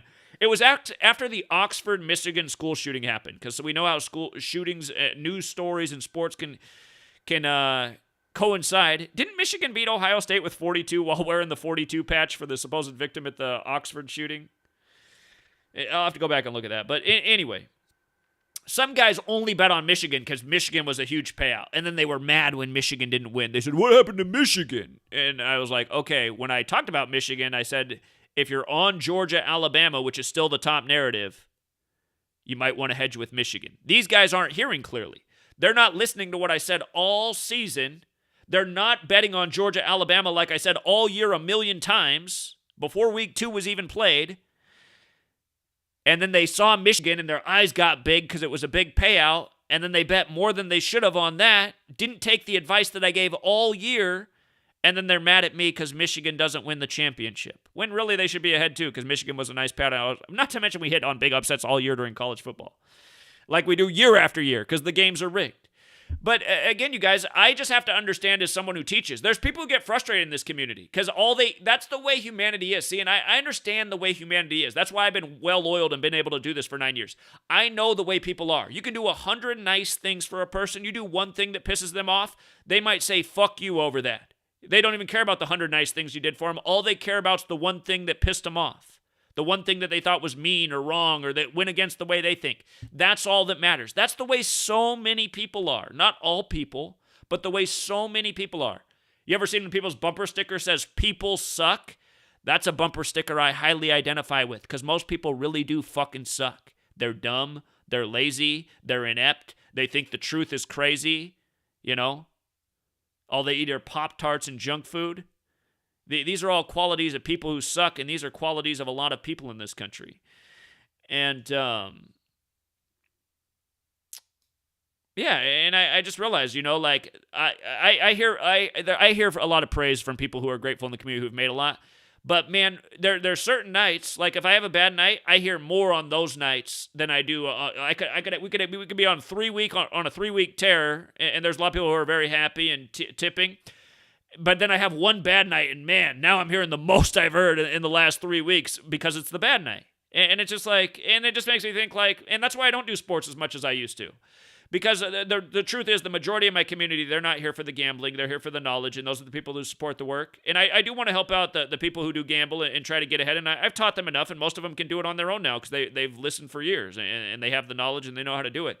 But it is why it gets tiring helping out certain communities, like the gambling community. I mean, ultimately, it's a very annoying community. You know, last year, the beginning of the tournament, we hit on all these huge upsets. This guy is, sending me, comments. He's ecstatic. He's won all this. And the next round, I thought there was an upset coming through, and it didn't come through. And, man, I got that guy texting my phone even more now, talking about how I must be a shill and literally texting, "fuck you." And just in the last week, he was so happy, so thankful. Granted, this guy's never texted. I feel bad for this guy because his wife died. But, just texting just going nuts over this game that didn't come through and how much he bet on it. And I'm like, okay, that's not my fault that you went out and bet all that money on that game and not only gave back all the money you won last week, but even more. I mean, literally, this is a guy who watches every live stream when I'm always saying, stay modest, never bet more than you can afford to lose. Just stay steady and keep building. Don't try to be. I always say the same things, you guys. Be the tortoise, not the hare. You remember that child story? The tortoise who just stays steady, who doesn't stop. He doesn't go big. He just stays steady. He just keeps pushing forward day after day. The hare blows by the tortoise. He thinks it's impossible the tortoise ever comes back. He falls asleep. The tortoise wins the race. That to me, that's the most important children's story. I've said this before too. I don't have any tattoos, but if I had a tattoo, it would be a tortoise and a hare. Because I think that's one of the most important life lessons, to just stay steady and never quit. That's how I always been, You go through your bad times, you just stay steady. You just say, I'm going to get out of the bad time. I'm going to get back to the good time. And again, you just stay steady. You don't overdo it. You don't burn out, But yeah, I mean, people are people, and people focus on negativity. And that's why people love negativity and drama. I mean, that's what else annoys me. If I do a video addressing somebody who's talking shit, like more people are into that video, it has more views, and it's like, why do people care more about this drama video than all the videos with the knowledge, So again, it's that bumper sticker, people suck. And, but yeah, word of the day, you guys, Lemming. Word of the day. There's a lot of them.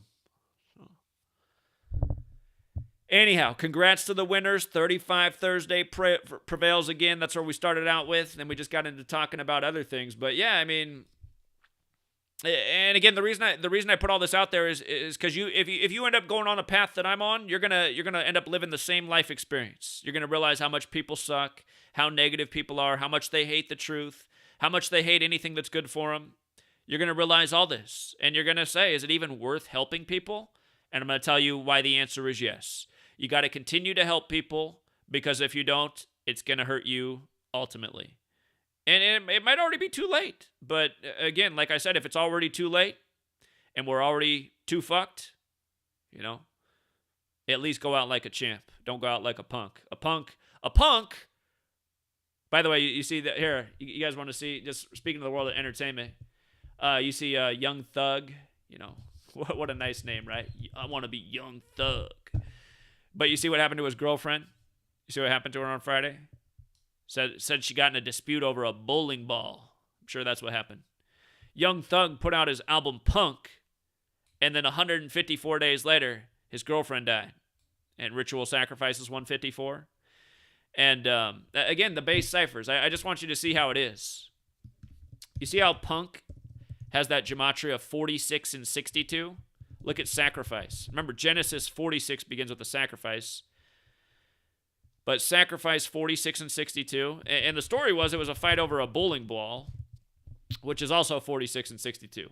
And, I'm always showing you these dead rappers, the people dead connected to these rappers, and not just rappers, just musicians, period, how it's always synced up with their latest album.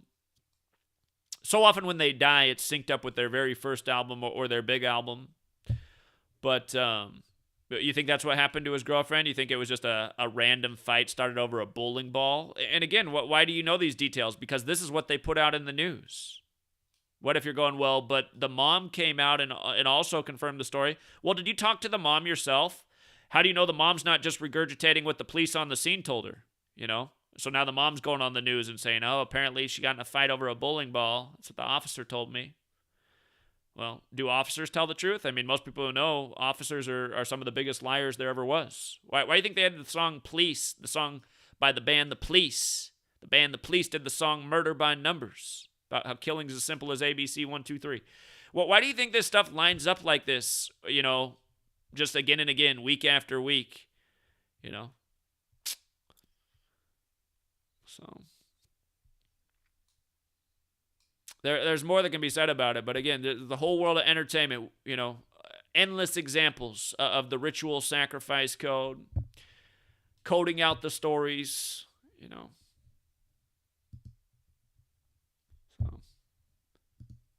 Again, the only people who don't get it, lemmings. And why are there so many lemmings? Poor diet and the fact that they've been raised to be brain dead from the beginning. They've been raised to have no critical thinking and to just go along with authority. Do you guys remember in school? How many times in school growing up were you taught to follow a news story, watch a news story, like the news was the absolute truth? We had an experience one time. I remember a news anchor came to our school. Supposed to be like a big exciting thing that one of the local news people came to the school. Got to meet the news person. We've been indoctrinated, you guys, and you see, most people can't break their childhood indoctrination. How many people believe in the religion that was instilled in their brain as a young child? And why do they ultimately believe? Look at how often Christians leave comments for me. And understand, I was raised Christian Lutheran. Baptized Christian Lutheran. They say once you're baptized, you're always a Christian. And ultimately, even though I don't believe in the religion, I try to live like Jesus. I try to live a life of service and duty and be about more than myself. But I'll, at the end of the day, I think it's just a story. It's not. It was put here to control us and divide us. And I think that's all it's ever done. Well, I mean, it did give some of us good values, but there's plenty of Christians that hide behind their Christian name that are not good people, and they're not about any of those things. They're just about using the brand of Christianity to fit in with the herd and cover up all the terrible stuff they do in the world. I'm going to rob my neighbor who helped me out while I was down, and then I'm going to go to church and pray about it. Like my old neighbor. But again, I mean, it's almost all of it's fear-based too, you guys. Believe in the religion or you will burn in hellfire. Did you guys ever think about that as a child? Like if you were told that? Burning in hellfire for all of eternity? I mean, if you actually just take a minute to think about that, that's pretty fucking scary. An eternity of just burning in fire. Man, your flesh is just on fire. That's some scary shit. And for the person out there who thinks it's real, it could be real. Anything's possible. But does that seem like the right way to go about convincing a child for how they should behave and believe? Base it in fear? Not every Christian does that to their child. I mean, that's also true. But that's what a lot of people get. You're going to believe or else, or you're going to be like my family. We were raised this way. Well, you want to burn in hell? I mean, I can't tell you how many billions of people have probably heard that in their lifetime, many times over. And I just growing up, I realized it was a load of shit because the people of the church couldn't answer any questions. I was asking fair questions. No one could answer them. People were getting mad at me asking the questions. I was a bad person for asking questions that should be asked. And I just said, there's no way. There's no way this is the truth. There's no way that this religion's the truth if this is the people in the religion. People that are mad that I'm asking questions that make sense. That makes me a bad person. I got to go sit in the hallway now. I can't be in here for the rest of confirmation class with the rest of my students. Amy over there is saying how bad I am for asking the question. You know what Amy's doing? Amy's already fucking 15-year-olds. Amy's 13 at the time. Amy was pregnant about a year later. Amy was just a sweet little thing there in confirmation class while I was in the hallway as the bad kid asking questions. We were in confirmation when we were age 12, 13. So I got to come back at the end of confirmation class. And I got to give a speech with the rest of the kids, and I told the whole congregation why I didn't believe in religion anymore. It was a real breath-taker. But again, you guys, that's all it is, really, when you think about it. Life's simpler than it's made out to be. You just think about what happened to most children. Do this or else. Follow the authority or else. And just look at the result. Look at the result of all the grown-ups who learn this way. They just follow the authority. 9/11, the authority told me this is what happened. I'm not going to question it. If you question it, you're a conspiracy theorist. You're a bad person. Move out of America. There's a deadly virus. They had to lock down the country because some old people died in a nursing home next to Bill Gates' house. Again, that's the real story, you guys. That's not. Don't take me down for medical misinformation. That's exactly how they did it. Some old people died in a nursing home in Kirkland, right next to Bill Gates' house, and they had to lock down the country. It never happened before. Elderly people never died in a nursing home, apparently, before 2020. The authorities said so. They died from something that looked like flu and pneumonia. Man, it's weird. My grandma died in spring of 2019 in a nursing home from flu and pneumonia. Had she gotten to die one spring later, they could have said she died from COVID. She could have been a tally mark on CNN's ongoing death toll. Imagine if our whole lifetime CNN always kept up the death toll of elderly people who died from flu and pneumonia. Holy shit, let's lock down the whole world and give up our entire way of life. Older people are dying from flu and pneumonia. Holy fuck. But no one questioned anything because their whole life it was believe in the authority, listen to the authority. If not, you're a bad person. And you know what? You learned as a child you were a bad person if you didn't do that. Growing up, a lot of people thought I was a bad person. I was never a bad person. A lot of people knew I was a good person, I had old grandmas that thought I was a real angel. But there were certain people who thought I was bad because what they saw about me is I was the kid that was always in the principal's office. Why was I always in the principal's office? Here's me. I got straight A's and was always in the principal's office. Interesting student. Straight A student, always in the principal's office. Mr. Dickinson was my principal in elementary school. And he got a kick out of me. I think he liked when I was in the office. I used to make him laugh. But why was I always in the principal's office? Asking questions the teacher didn't want me to ask. Debating things. Being a disruption to the classroom. But was it really bad what I was doing? No. I was questioning and debating things that I thought were a load of shit. I was hung up on things in school that they taught us that didn't make any sense. Christopher Columbus made no fucking sense. Anytime that lesson came up, I think I ended up in the principal's office. There were a lot of things that I ended up in the principal's office for. And I got kicked out of confirmation class. Too many questions. I learned I was a bad person for asking questions growing up. I was 18 years old when college started. I was a bad person to everyone because I questioned 9/11. We live in a society where you can't question things. And look at most of you. You don't question anything, and you think anybody who does is a conspiracy theorist, and you just think everything's above board when it's obvious it's not. And honestly, I'm trying to make the example with the anal condoms, but that might not be a good example because I think at this day and age, that they got a society of people who like getting fucked in the ass.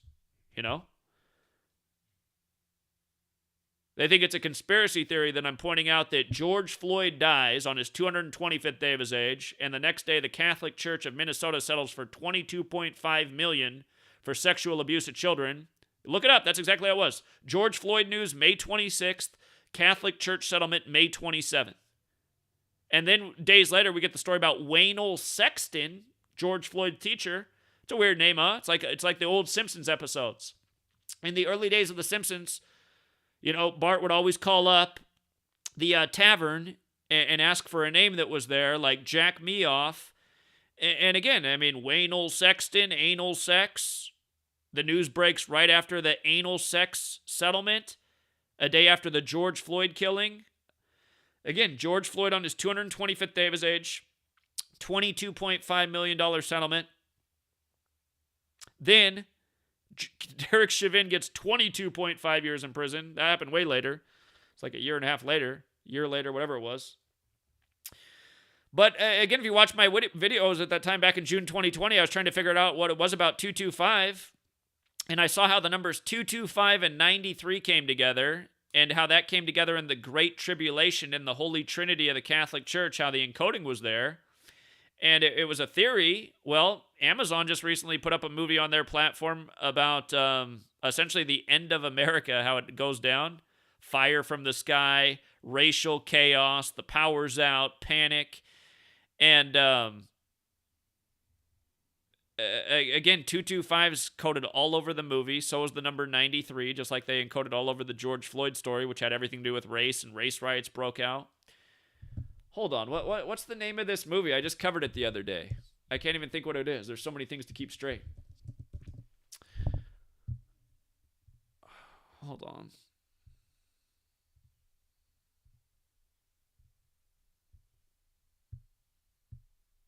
The Great Tribulation post is there. What's the movie I just covered the other day? It's 93 minutes long. Well, the wrong things are coming up in the search. I can't remember what the name of the movie is. Let me see.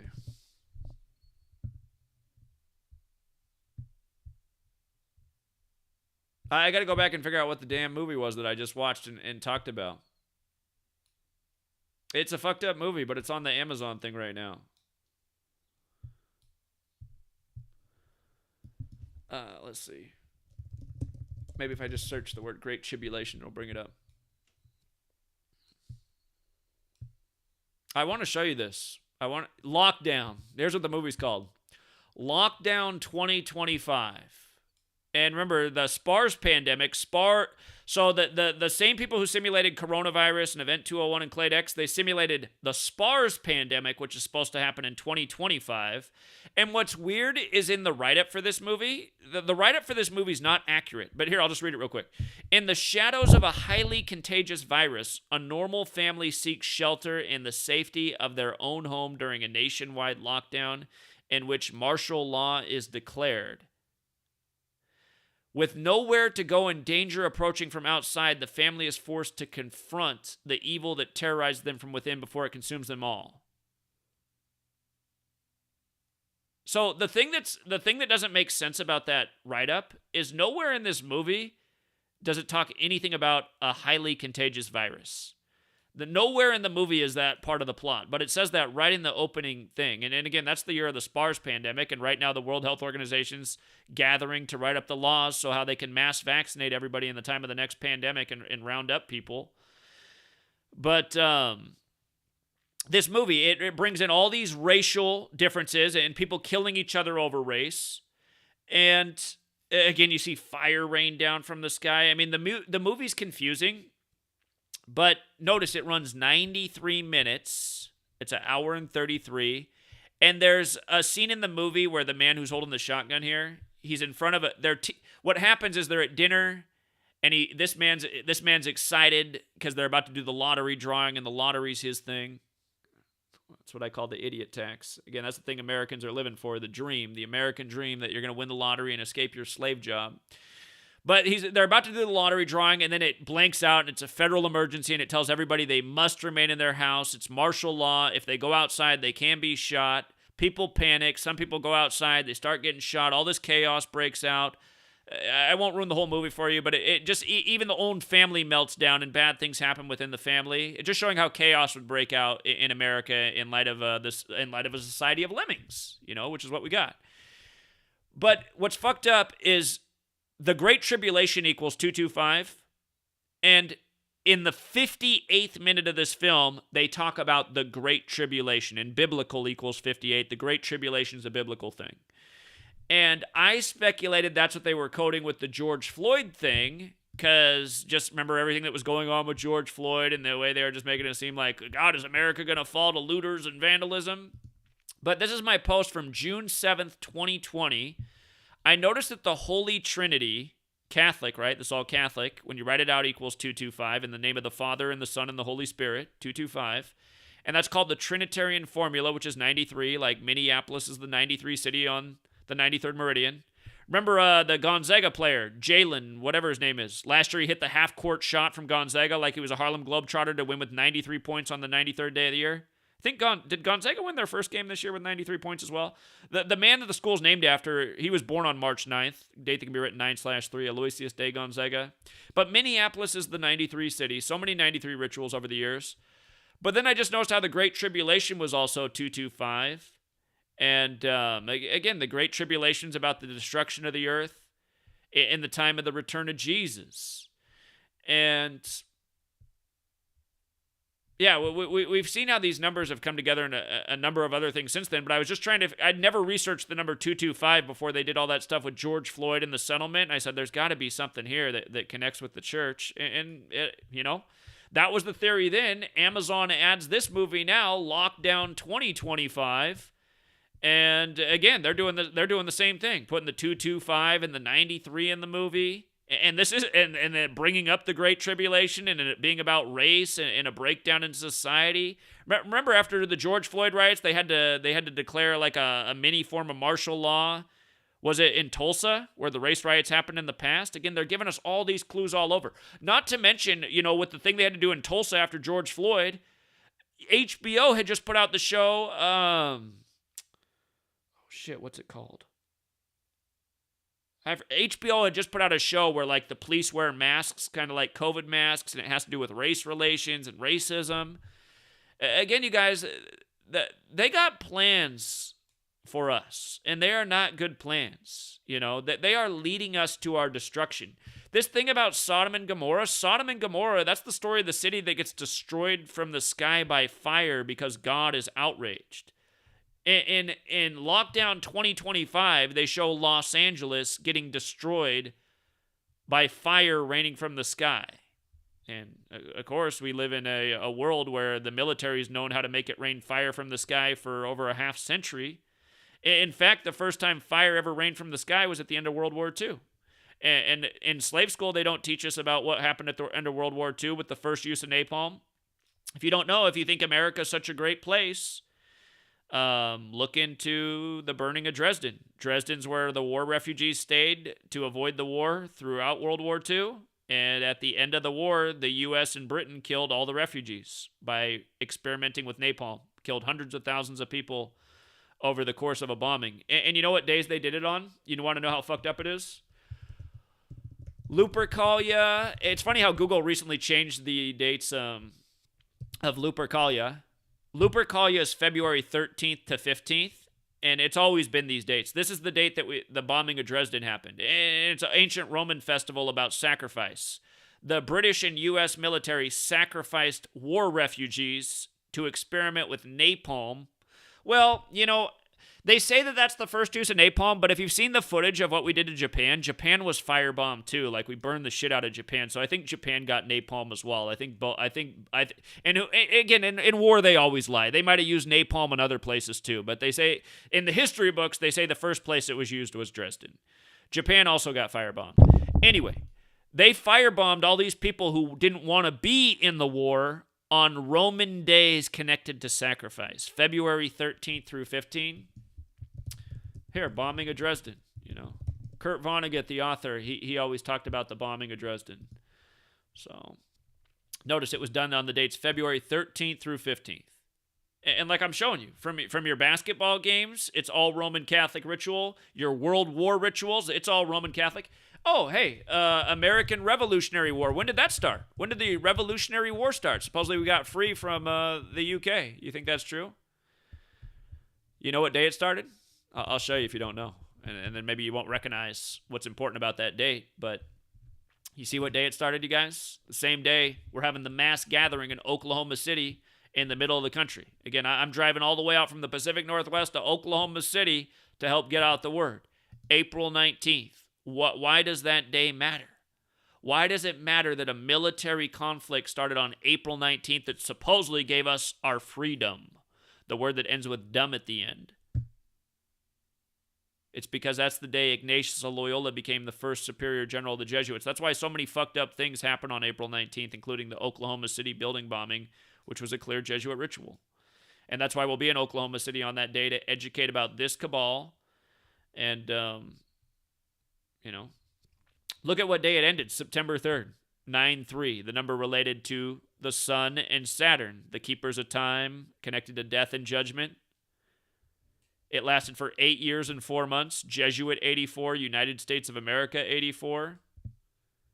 It's just funny how the same dates come up over and over and over. April 19th, right? It's also the 19th of the month. That's the chaos number. That's why they do so many rituals with 19. It's why I said 2020, 19 years after 9/11, we would surely be fucked, which we were. We never got fucked harder than we did in 2020 with the whole COVID scam. And remember, they had all the sports synced up with that. The dummies go, oh, come on, man. It can't be a conspiracy. They stopped March Madness in the basketball season. Okay. Yeah, that's proof of anything, retard. That's proof of anything, Lemming. When the same Jesuits control the whole fucking show to manipulate your mind because they know that's how dumb you are.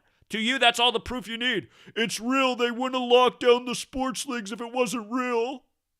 The only reason that sports league exists is to pacify your ass so you'll keep going to your slave job and paying taxes up the wazoo.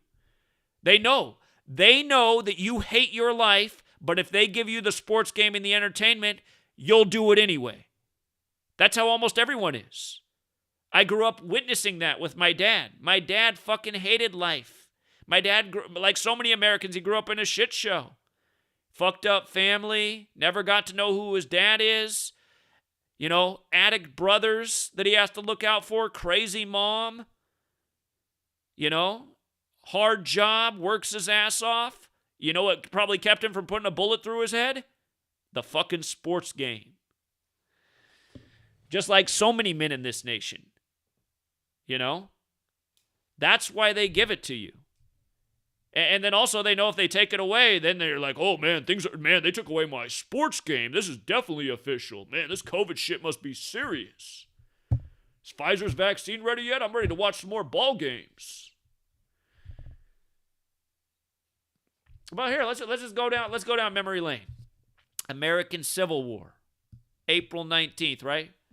Remember how they did you with World War I? You think all this stuff's just above board, huh? World War I. Do you know that they say it started with the assassination of Franz Ferdinand? Story that doesn't even make sense. Why? Who gives a shit about Franz Ferdinand? Why would all these nations go to war over that? It doesn't even make any sense.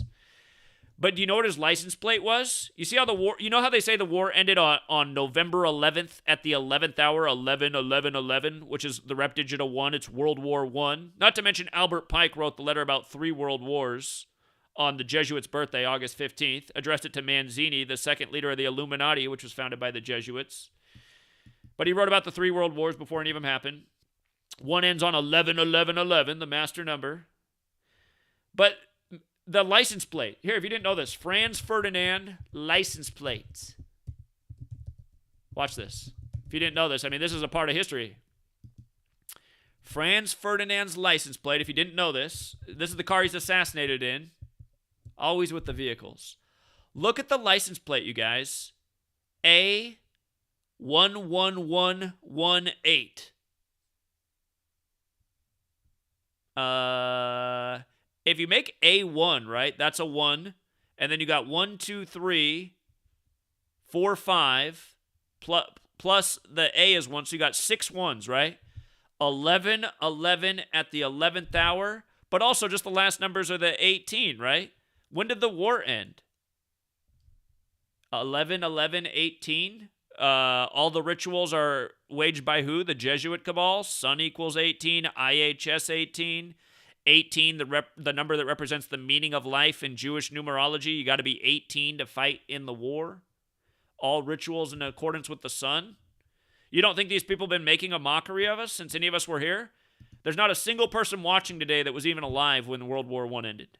They've been doing the same shit the whole time, you guys. World War II. What's up with World War II? Look at the dates on World War II. When does it start? September 1st, right? Well, how's that date written in the majority of the world? 1/9? 1/9. Like 19, like Chaos 19, like Order Out of Chaos. When's it end? September 2nd? It ends almost to the day it started on, but it ends on the 2nd, World War II.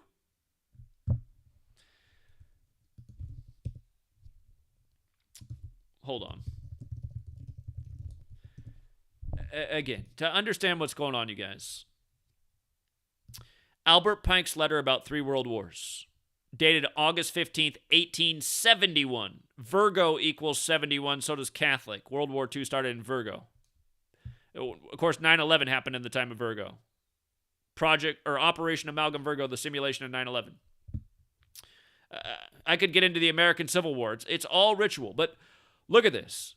August 15th, the Jesuits were created in 1534. August 15th, 1871, the day the letter's written about 3 world wars on the Jesuits' birthday, that was exactly 337 years later. The 337th birthday of the Jesuits, that's the 68th prime number.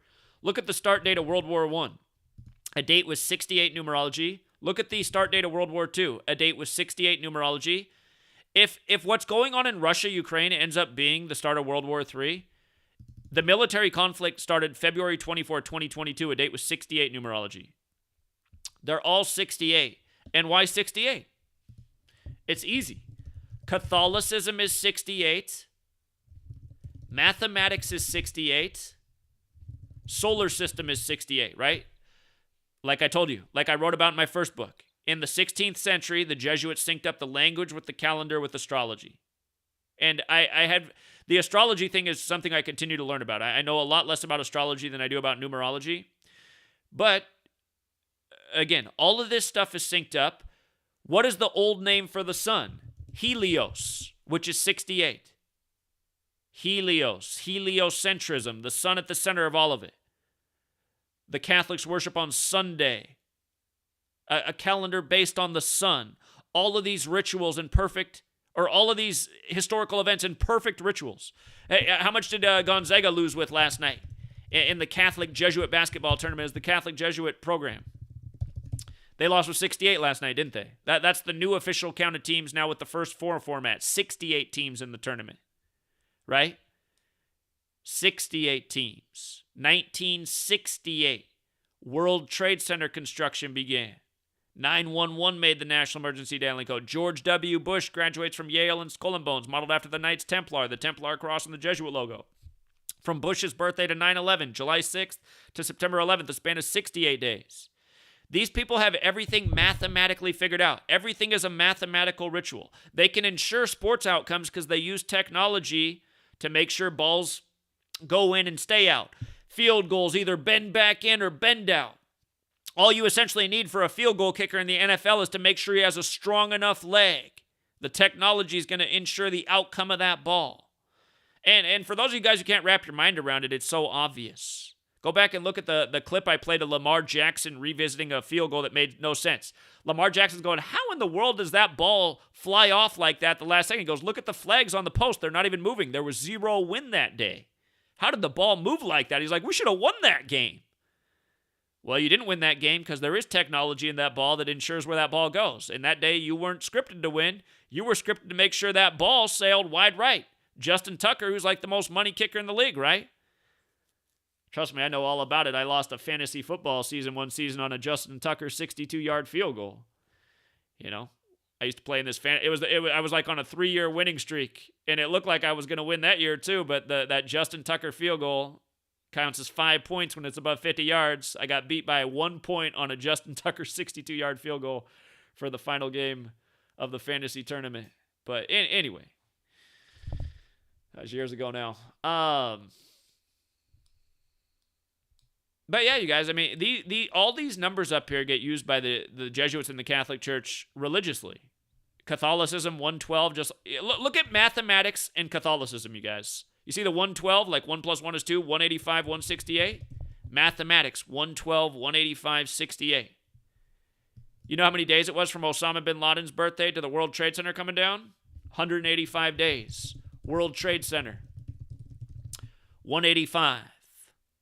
Also 94, like it opened on the 94th day of the year. 77, like when you read out September 11th at 77. 24/7, like the rituals all day, every day. But, you guys, it's a joke, man. It's a joke. Osama bin Laden's birthday is March 10th. You see how his name's 79, like Society of Jesus? Also 79, like Knights Templar. Knights Templar, 79, Society of Jesus.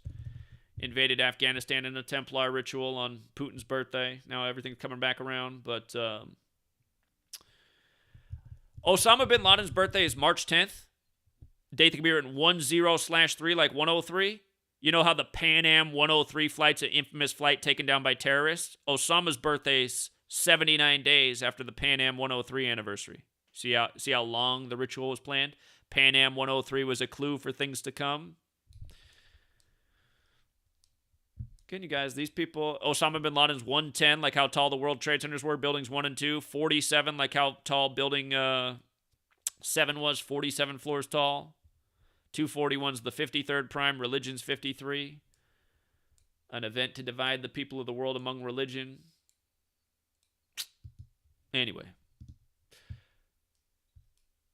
You guys can't figure out that all this stuff is way beyond coincidence and that we're living out a planned script where you're intended to go along with the script and not question the script because that's the way you've been raised and just be pacified by the entertainment and snacks that are everywhere. If you can't see that's what's going on, again, vocabulary word of the day. Where did it go? Did I get rid of it? Vocabulary word of the day right here. Lemming. A person who unthinkingly joins a mass movement, especially a headlong rush to destruction. And that's what America's been for all of our lifetimes, you guys. Everyone participating in our systematic and planned destruction. And I mean, it's living out right now. You don't have to be dead to be destroyed. I mean, when I go to the grocery store and I see a mom that looks like she could be the biggest wall in the NFL as a lineman. Of course she couldn't because there's no muscle behind her body. But I mean, you get the point what I mean. I mean, there's just, and it's not just women too. I mean, there's just fat people everywhere. But when I see it all the time, just these huge moms, and behind them, here comes their little ducklings that are already obese. She's got her 15-year-old obese duckling, followed by the 10-year-old obese duckling, followed by the 5-year-old obese duckling. And it's just like, what doesn't mom get over there? Does mom have a mirror in the house? Does mom see what she's doing to her children? Does mom have a brain left? Does mom think she's setting her children up for success? She's setting her children up for diabetes, illness, a life of pain, a life of low energy, a life that is not deserved. I mean, and it's hard to blame the children. I mean, in a way, it's hard to blame the mom, I guess, because she grew up into this world where she was made to be stupid and obedient from a young age, and maybe her parents did the same thing. But I don't know. What do you do? Maybe you do what the Illuminati says. Here's what the Illuminati says in case you don't know. They etched it in stone, March 22nd, 1980. Maybe the Illuminati's not wrong. Well, I can't say that. They're wrong. They made the world what it is. But again, they got the plan right here, you guys. Since March 22nd, 1980, etched in stone, massive pillars in Georgia. The first one, maintain humanity under 500 million. If we're at, here, what's the Earth's current population that they tell us? What's Earth's current population? It's over 7.5 billion. Let's just say it's 7.5 billion. I was going to say 7.5 billion, but apparently we're over that now. Man, I guess the pandemic didn't work because we're up several hundred million in the last few years. Man, I thought we had a pandemic here. But let's just say it's 7.5 billion because that's an easier number to do. How many times does 500 million go into 7.5 billion? If you can't do that math in your head, I got news for you. It means your school failed you because it's actually a really simple math problem. And again, the reason most people can't do math is because they actually don't have any critical thinking skills. Math is all critical thinking. If I said how many 500,000 groups are in 1 billion, you could probably figure that out. I would hope so. How many times is 500 million? How many times does that go into a billion? You should know 2 times, right? 500 million plus 500 million is 1 billion. So if you can figure out that 2 500 million groups goes into 1 billion, how many times does 2 500 million groups go into 7 billion? Should be 2 times 7, right? 14. So if you have 7.5 billion, that means there's 15 groups of 500 million. So if you're going to get the Earth's population to 500 million, how many groups of 500 million have to go? 14 out of the 15. 14 out of 15 people have to go. And while that's evil as fuck to plot to kill that many people, is it justified? Sadly, I would argue at this point, if I had to pick yes or no, and it's not really a yes or no question, but if I had to pick yes or no, I'd say at this point it's justified. I'd say yes, it's justified. And the reason I'd say yes is because for all of my adult life, and even before that, I've been trying to wake people up to what's wrong and what's good, and I've just seen how humanity's responded. They hate you for teaching them important things, for trying to help them out. They hate you. They just want you to go along with all the bullshit that they believe in. And that's not good. That's not even really living. That's just like being part of a predetermined destiny, a predetermined plot and plan. And essentially that's what you have. You have a society of robotic people who have no critical thinking skills, who seem to not even value their own life, who don't even take care of their own body, who hate people like me. And honestly, you guys, I mean, I don't mean to toot my own horn, and I don't mean to say this in the wrong way, but there's not a lot of people that are worth a shit in this world. You couldn't say that about me. I've lived a life of service, helped out a lot of people, and don't think it's just Gematria. I mean, did you guys ever quit a 6-figure job to work in a group home to help out children who need a good adult influence? Because I did that. I quit a 6-figure job, getting paid bank as a young man, and went and worked in a group home and made $10 an hour. And everyone thought I was insane. Everyone thought it was an insane decision, but I did it because I wanted to do something that felt meaningful and right for the world. I kind of felt like a sellout working in a corrupt real estate field, making good money when I knew the world was already fucked. I was like, this isn't me helping out the world, But because I did that, it allowed me to save money. It allowed me to pay for grad school and go back and get a teaching degree, which is exactly what I did. And it allowed me to work essentially charity in a group home and a teen homeless shelter as I did while I went back to school. And I didn't even use my teaching degree for that long. I got out of teaching almost as fast as I got into it because I saw how corrupt it was. I already knew it was pretty corrupt, but it was even worse than I thought, and I didn't want to waste my time with that. I like working with kids, and after I did that, I've been educating essentially the world for free about what's going on in the world and what we need to wake up to because there's serious agendas. So pretty much all of my adult life, except for my years in the corrupt real estate field, you could say have been dedicated to service, helping people. And how many people can say that? How many people would quit a job that paid 6 figures to work in a group home so you can get, clawed and bit by children every day that have all these behavioral disorders for $10 an hour? How many people would do that?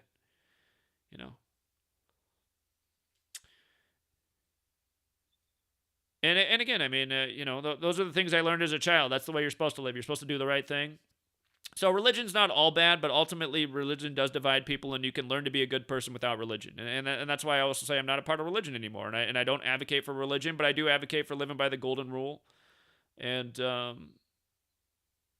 again, living a life of service. People should live to do something for the world, to make the world a better place than it was before they got here. I mean, if everybody did that, the world would be a paradise. If that was everybody's goal, the world would be a paradise.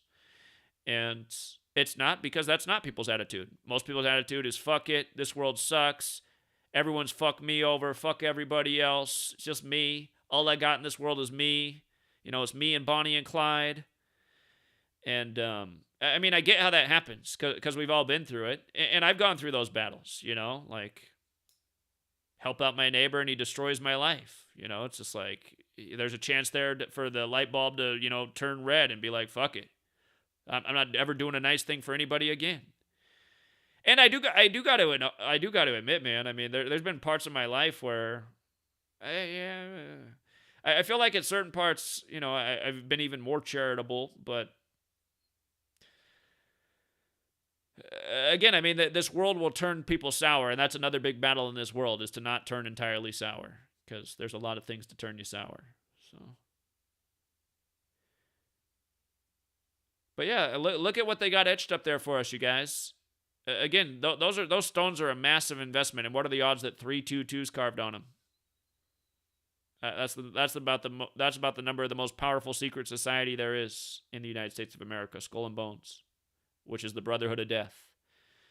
And yeah, I don't know if we'll see this in our lifetime. I don't know if we'll see a mass genocide of people in our lifetime, but you should prepare yourself. Be prepared for the worst. You should prepare yourself that this could happen in our lifetime, that there is a third world war, and it does come to America, and maybe a person like me and a lot of the West Coast is wiped out overnight. I'd say if you're on the West Coast, you're probably in the worst spot to be for if there is a third world war and it comes here. You know it's the West Coast that's going to get smashed. You know, especially the big cities. I'm east of the mountains, but I'm still West Coast. I'm only 2 hours from Seattle. And but yeah, I mean, they've done it before, you guys. They've rained fire on cities and killed hundreds of thousands of people at once. They've killed millions of people in wars. I mean, it's happened before. It's just that it was a long time ago, and we've only seen it in movies, which isn't exactly real to us. It feels kind of real when you're watching it, but you don't have to lose your limbs and, you know, you're not burned to smithereens. But it's possible these people could have this plan for us, you guys. And you know why it'll come and happen? Because everyone ignored all the warnings building up to it. I learned about these Georgia Guidestones, I want to say, like around 2008. I didn't know about these at first, even researching all the stuff going on in the world after 2001. These things, and they become a lot more popular in the internet and YouTube and Google age with people sharing this. But I remember when I first learned about this gave me a bad feeling. Because I was just like, God, it feels like that's where they're taking us to. All these movies, Terminator, showing us the destruction of the world, the lack of the need for humans. And you guys got to think about all the signs that are out there right now. Is there much of a need for people right now? Again, I love to use the grocery store as an example. When I was a kid growing up, grocery store, especially on the weekend when everyone's shopping, 30 checkers, 30 people working the check stand. Now, what's the most people you see in a grocery? It's funny that the same grocery store is still there, but they hardly use any of the check stands now. That they're building more and more robotic checkout stands. You might be lucky if there's 5 actual checkers open on the busiest hour of the weekend. And then you got all these robotic check stands. They don't really need people anymore. People can just go through and do the self-checkout. And again, like I said, most of us have Kroger that owns our grocery stores. Kroger stores, what they've done is they don't really have janitors anymore. They have robotic mopping units that go down the aisles at night, and they're sensor activated. They're running while you're shopping in the store. They'll detect if you're there, so they'll just stop, and they won't work while you're in the aisle, but once you clear, then it starts working. I mean, it does the job. It's not really dangerous. The robot's not going to run you over. Well, unless, I guess, the sensor broke. But again, I mean, just go in the grocery store. You see the lack of the need for people. You talk to people in the world. Lawyers are very frustrated right now, especially lawyers that went into accounting law. That their jobs are, well, a lot of them are losing their jobs because they're not even needed. They have computers and algorithms that do what they used to do. And the people who still do have their job, well, now they're frustrated because their tuition costed a lot and they didn't make the salary that they intended to make when they went out because the payment for a lawyer in the world of accounting is way down. It's not their dad who graduated from law school and went into accounting was making more decades before than they are now. And pretty soon a lot of them, they're not even going to have a job at all because it's not needed. Computers replace the job. And again, it's funny how they're saying unemployment rates are so low right now. It's because most people aren't even working. If you're not looking for a job, you don't count as part of the employed sector. There's never been more people out of work. But the news is telling you that the unemployment rate's never been so great. It's like, well, that's because people aren't even looking for jobs. There aren't even jobs. There's not as many jobs as there used to be. And that's the thing, too, for you people growing up now. I mean, you don't even realize. When I was a kid growing up, there were so many jobs you could get as a teenager if you wanted to work. Paper routes, newspaper subscriptions, fast food places would hire you to work in the back. Starting at age 14, 15, you could get a job with Burger King and whatnot. Just lots of opportunities for employment. And, now those jobs don't exist so much for kids because adults have them. Back then those were lower jobs that adults didn't want so much. So kids had them, but now you see adults got them all filled out because there's only so many jobs remaining. And, again, you guys, I mean, the whole point of my work is to educate people about the agendas being waged against humanity, the timeline that they're on, and the real threats and the things that are literally written on stone out there.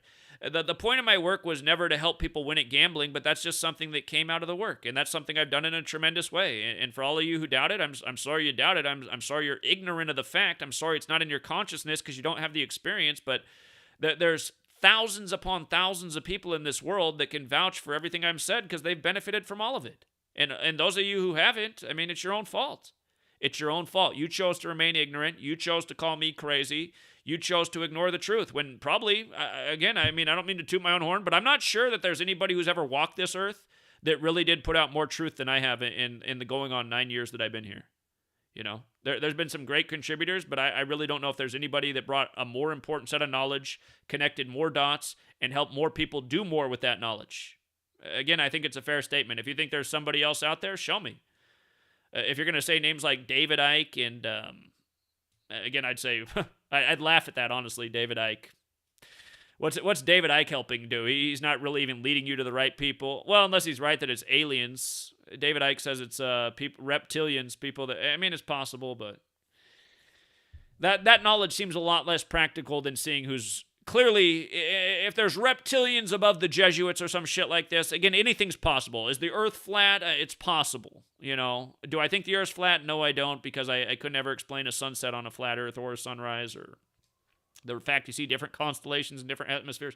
But anyway, there's all these people that are putting information out there, but how much of it is actually practical, helpful, useful, can help you pay the bills, can help you really break out of the matrix and understand who's manipulating you? I mean, there might be something above the Jesuits, but again, you take care of this Jesuit cabal, you'll be taking care of a huge part of the problem. And then if there is something beyond the Jesuits, then once the Jesuits are out of the way, then it's probably easier to identify what that is. You know what I mean? It's just like being a detective, having a strategy, going through it layer by layer. And, but yeah, I as someone who's, you know, been a big truth seeker. By the way, I learned the word truth seeker from the radio personality Mike Malloy, who operates out of Georgia, years ago. Years before I knew about the Georgia Guidestones, I was listening to Mike Malloy. Probably the end of the 90s is when I first started listening to Mike Malloy. But if you guys don't know who Mike Malloy is, he's not famous or anything, but he's always had a small radio program. I always liked him. He gave me, as I've gotten older, I identify with him less and less because he's still a little bit too involved in politics. But again, even though he's too involved in politics, he knows they're a load of shit. He knows you can't trust either political party.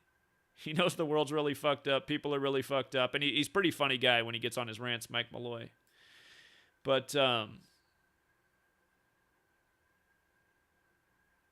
yeah, again, you guys, you know, and the other thing is there's not a lot of people in the world who've worked for 9 years straight at just pumping out information connected to what's going on in the world. So, I mean, I put in a lot of time, too. But yeah, I mean, if anybody out there thinks that there's somebody who's done more, if somebody out there is writing things like Jesus, I'm not looking at the chat, but if somebody's writing Jesus and stuff, I mean,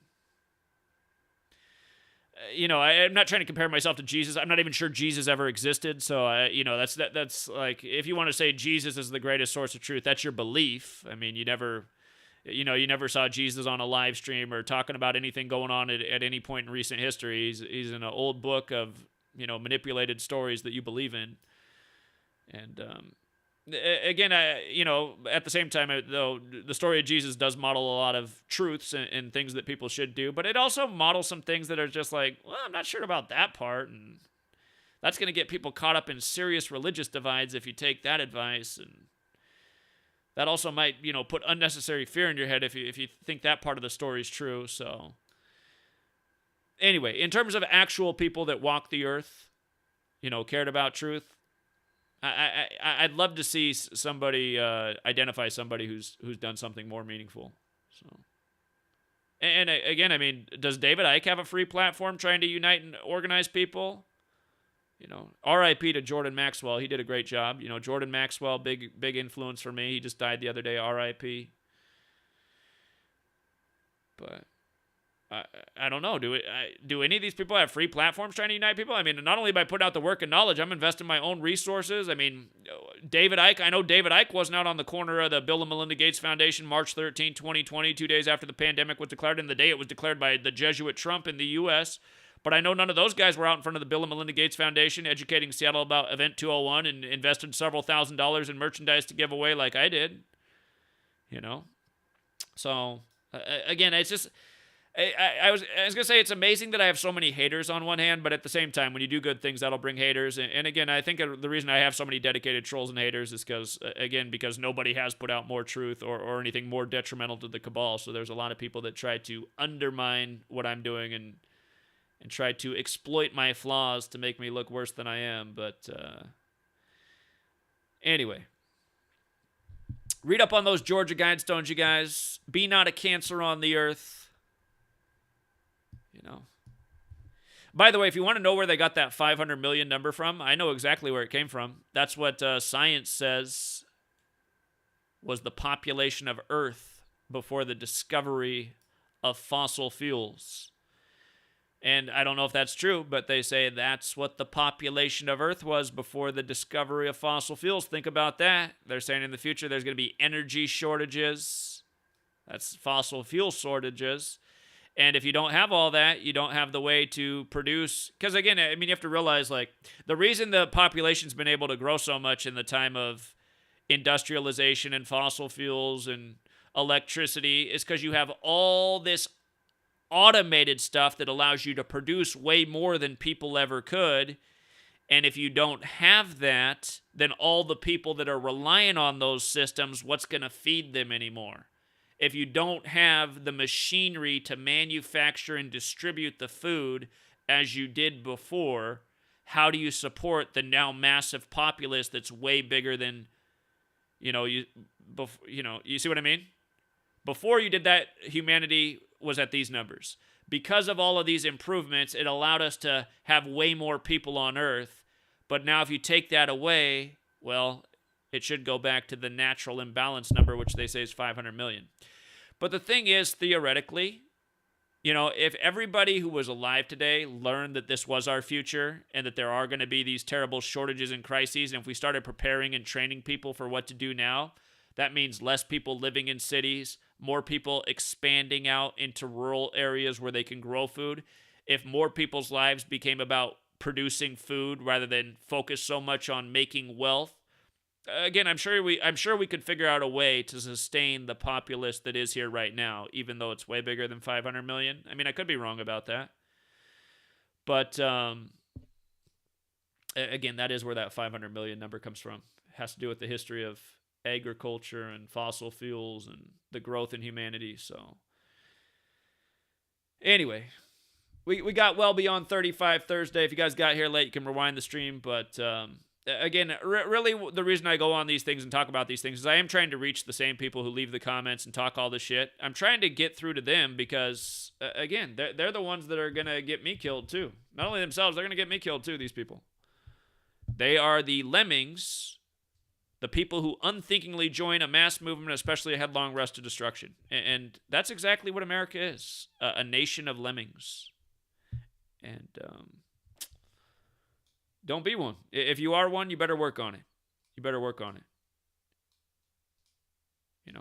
Closing advice. If you think I'm crazy, I already know what's wrong with you. You're not that smart. Your body's probably polluted. You probably, believe in all kinds of bullshit. I want you to actually... There's things people need to do to... Here's a good way to break out of that mindset. If you don't smoke weed, don't go out and get a big bong and take the biggest bong rip in your life. That's not the way to do it. If you get too stoned, that'll probably make you paranoid and just fuck you up even more. Again, for people who've ever had a bad drug experience, well, some drugs will fuck you up, but a lot of times there's certain things in the world like weed and psilocybin that can really help you break out of your mental coma. But it's all about doing it right. If you do way too many magic mushrooms, you'll be tripping and freaking out and thinking you're going to die, and that's not the way to do magic mushrooms. But if you do a nice light dose, it'll put you in a mental state that you'll just feel like you've never had more clarity. And Yeah, like Terrence McKenna wrote a lot of books about magic mushrooms and the benefits they could have for humanity. Even in recent years, in the time I've been doing this work, I want to say it was like 2013 or 14. Even our own national government came out and said, "Wow, there could be real health benefits to magic mushrooms and helping people get over lifelong problems and ailments." And it's funny to think that I had these realizations as a teenager. See, that's where you realize that you've been lied to when you're young. Like, if you use drugs and have a good experience, you're like, what the fuck, man? My government's been telling me that this is going to make me a killer. This could kill me. This could be the worst thing ever. It could fuck up my mind. And it's like, man, I don't think I've ever thought more clear than this moment right now. Why have I been tripping out about that my whole life? Why didn't I just think this before? Again, in one dose of magic mushrooms at the right medicinal dose, you can really get over a lifelong problem. Maybe all of a sudden you realize, like, why do I have so much trouble speaking in front of a group of people? Why does that make me so nervous and anxious? Why can't I get over this problem with this person in my life or my sibling or my parent? You might realize, like, God, all I needed to do was this, or just stop doing that. You can have, like, the most profound thoughts in your life. And I do remember the first time I did magic mushrooms. By the way, if you ever do magic mushrooms, most people do Cubenzis, which are all right. But there's a variety called cyanescence. And if you ever can get your hands on some cyanescence, I'm telling you, the perfect dose, dried, 1.7 grams. Perfect first dose. How do I know that? Because I've introduced so many people to cyanescence, 1.7 grams, and they just had the greatest experience of their life. Even people, I got one of my exes is a drug counselor, and at first she was so opposed to the idea. She, let's just say, after she did magic mushrooms, she needed to do it several more times and just couldn't believe how wonderful it was. And you know what? She stopped being a drug and alcohol counselor because she realized, well, maybe I'm not teaching people the ultimate truth. But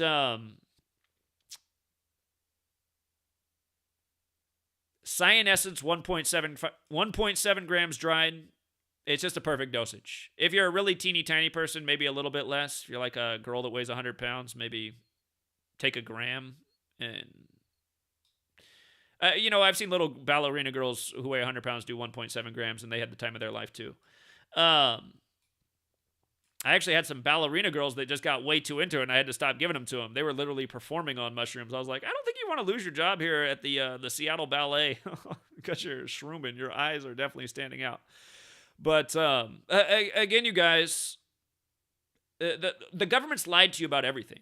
And their commercials are, this is your brain on drugs. That's when you do too many drugs, and that's when you abuse drugs. Anything can be abused. But the real reason they don't want you to smoke weed, well, I know they're starting to legalize it now that Monsanto's in the strain-making business, and that is worrisome, all this new legalized Monsanto weed. I mean, I wouldn't be surprised if that's, laced with some cancer shit or who knows what.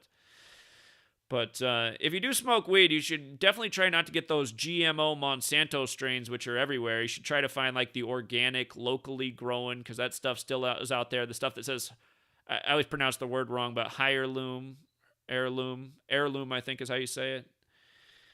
But that stuff's still out there, and you got to ask the dispensary what's what. But try not to smoke the Monsanto strains. But again, I mean, they want us, it's just so obvious what they want. The reason there's a war on drugs is because really it's a war for your mind. They do not want your mind waking up to all the lies and illusions. And, I just remember being a young person, smoking weed for the first time and just having a great experience. I think actually the first time I smoked weed, I got a headache because it had seeds in it. Maybe it wasn't the first time. Maybe it was the second time. I think the first time we got a bad batch of seeds, and if you smoke seeds, that'll give you a headache. But I remember the next time I just being so thoughtful and life just seemed so beautiful, just nice sunny day, thinking about things, being like, man, why didn't I do that? Why didn't I have that thought before? And I mean, it's just like now when I'm writing my book. Some days I get a writer's block, and then sometimes I just got to smoke the right little amount, and then boom, that's what I need to say. That's how I need to word that there. And again, I mean, from a young age, they've wanted to control your mind. They don't want you having your own thoughts. They want you to be Don't you guys realize that in school? Don't you realize that, what they did to us? Put us in the school, in the classroom, and just try to turn us into this uniform cube, right? Like we're all supposed to be the same thing. We're supposed to take the same classes, learn the same things, sit in the desk the same way, respond to the same bell. And, I mean, that's not the way humans are. Humans are different. Some people, they were given the gift of singing. Some people were given the gift of beauty and creativity. Some people were given the gift of thinking and thought and mathematics and writing and language. And people have their different specialties. And school is just trying to make everybody this one thing. Some people are... What kid's meant to sit in a desk all day and learn from some asshole a whole bunch of bullshit that they don't need to know? Again, you look at our ancestors who didn't spend as much time in the classroom. They had real skills. They knew how to build. They knew how to grow food. They knew how to, they knew how to go out in the wilderness around them, and they knew what plants to pick if they needed a food source. They knew about the world around them. What do we know now? We don't know anything. We know historical facts like Christopher Columbus and Paul Revere and the 56 signers on the Declaration of Independence. And then none of us, well, I shouldn't say none of us, most people just are absolutely god-awful at math, which is one of the most important skills you can have to not be taken advantage of in this world. And the reason they don't know anything about math is because they didn't spend any time mastering the actual math, which is the simple math, it's practical math that you should use your whole life. You didn't spend any time mastering that. Instead, now we got, what do they call it? I can't even think what they call it now. The new bullshit curriculum where by the time you're in second grade, they're teaching you geometry, addition, multiplication, subtraction, giving you the basics of things you're not supposed to learn from 10 years from now, and you're not mastering any of it. And it's just like this overwhelming mind fuck. I mean, it's all by design, you guys. And people are coming to my channel still and calling me crazy when I'm the one showing them the light about what's really going on. It's a damn shame, all these lemmings. Raised to be lemmings, proud to be lemmings, seemingly no way to get them out from being a lemming. And that's why, again, I say, I'm not sure the Illuminati's wrong. These people are essentially human trash, You can't point to anything that's good about them. Everything's wrong, and everything about their behavior is going to end humanity for all of us, essentially. So is it better to just wipe them out? It's like if you look at humanity as a connected body, and this body happens to have limbs that need to be amputated, because if you don't, it's going to lead to a blood disease that's going to kill the whole body. What do? You just decide we're all going to die together, or do you say, well, I think we've got to amputate?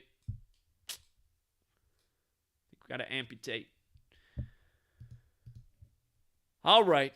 We'll leave it there for now, you guys. Again, congrats to the winners. 35 Thursday prevails again. And again, for all the dummies who come around here, I mean, just pay attention week after week. You'll realize that teaching you 35 Thursday, that's a golden lesson that can benefit you, seemingly for the rest of your life. And I suppose until enough of the lemmings wake up and realize they need to start participating in 35 Thursday, then they'd probably have to switch it up. But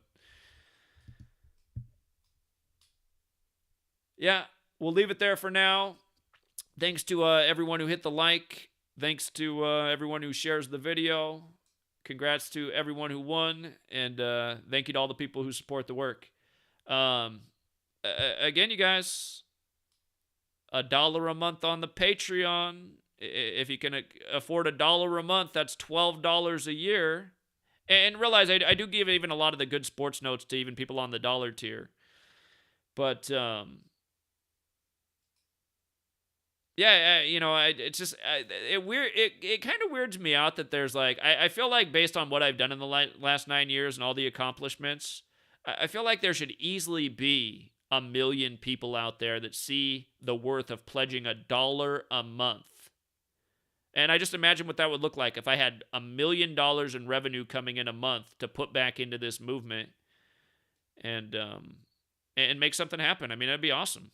Imagine how many people we could hire, how many billboards we could put up, how many big things we could do in the world. Again, Oklahoma City, April 19th. I hope it's big. If we had $1 million revenue for the month to put behind it, we could rent we could get a freaking band there. We could get a hip hop show there and get some of the creative hip hop writers in the community to do some Gematria hip hop songs and have Young Thug or somebody, do it. But he wouldn't have to kill his girlfriend to be there. You know what I mean? Is Young Thug popular? I don't know. I feel like I heard his name before. I don't listen to any of these new guys anymore. I know every time I turn on the radio, though, Migos is on, and I'm like, oh my God, man. Every time I turn on the radio and Migos is on, I'm just like, this group single-handedly symbolizes what's happened in the world in my lifetime.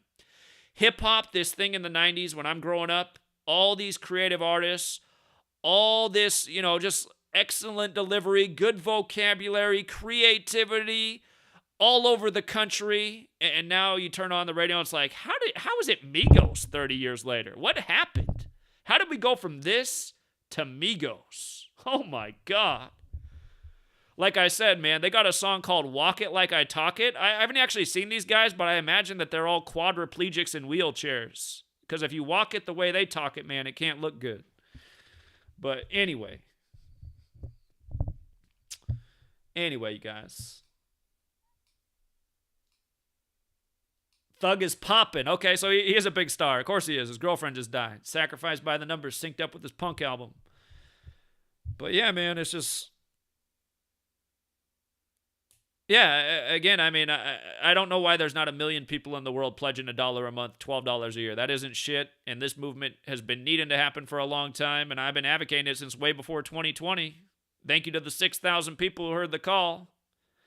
Sometimes I wonder if they're fucking with me, because it's like I just can't get past 6,000, man. They just keep us at 6,000 all the time. I'd be mad if I found out at the end of the day that there's more people there and they're siphoning the money. That would make me feel really bad, but I mean, I don't know. I don't know that that's the case. So...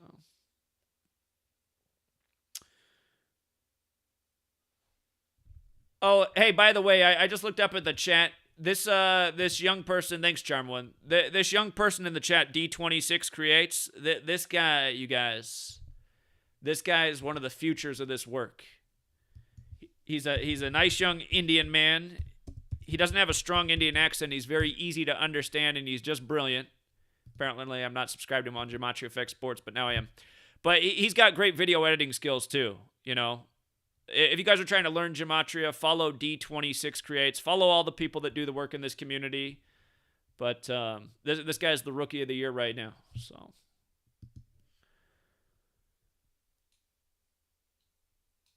I gotta listen to Golden Boy Count Up. I don't know. I just already golden. Why does everybody want to be a boy and a baby? Lil boy baby. Da baby. Lil baby. Big baby.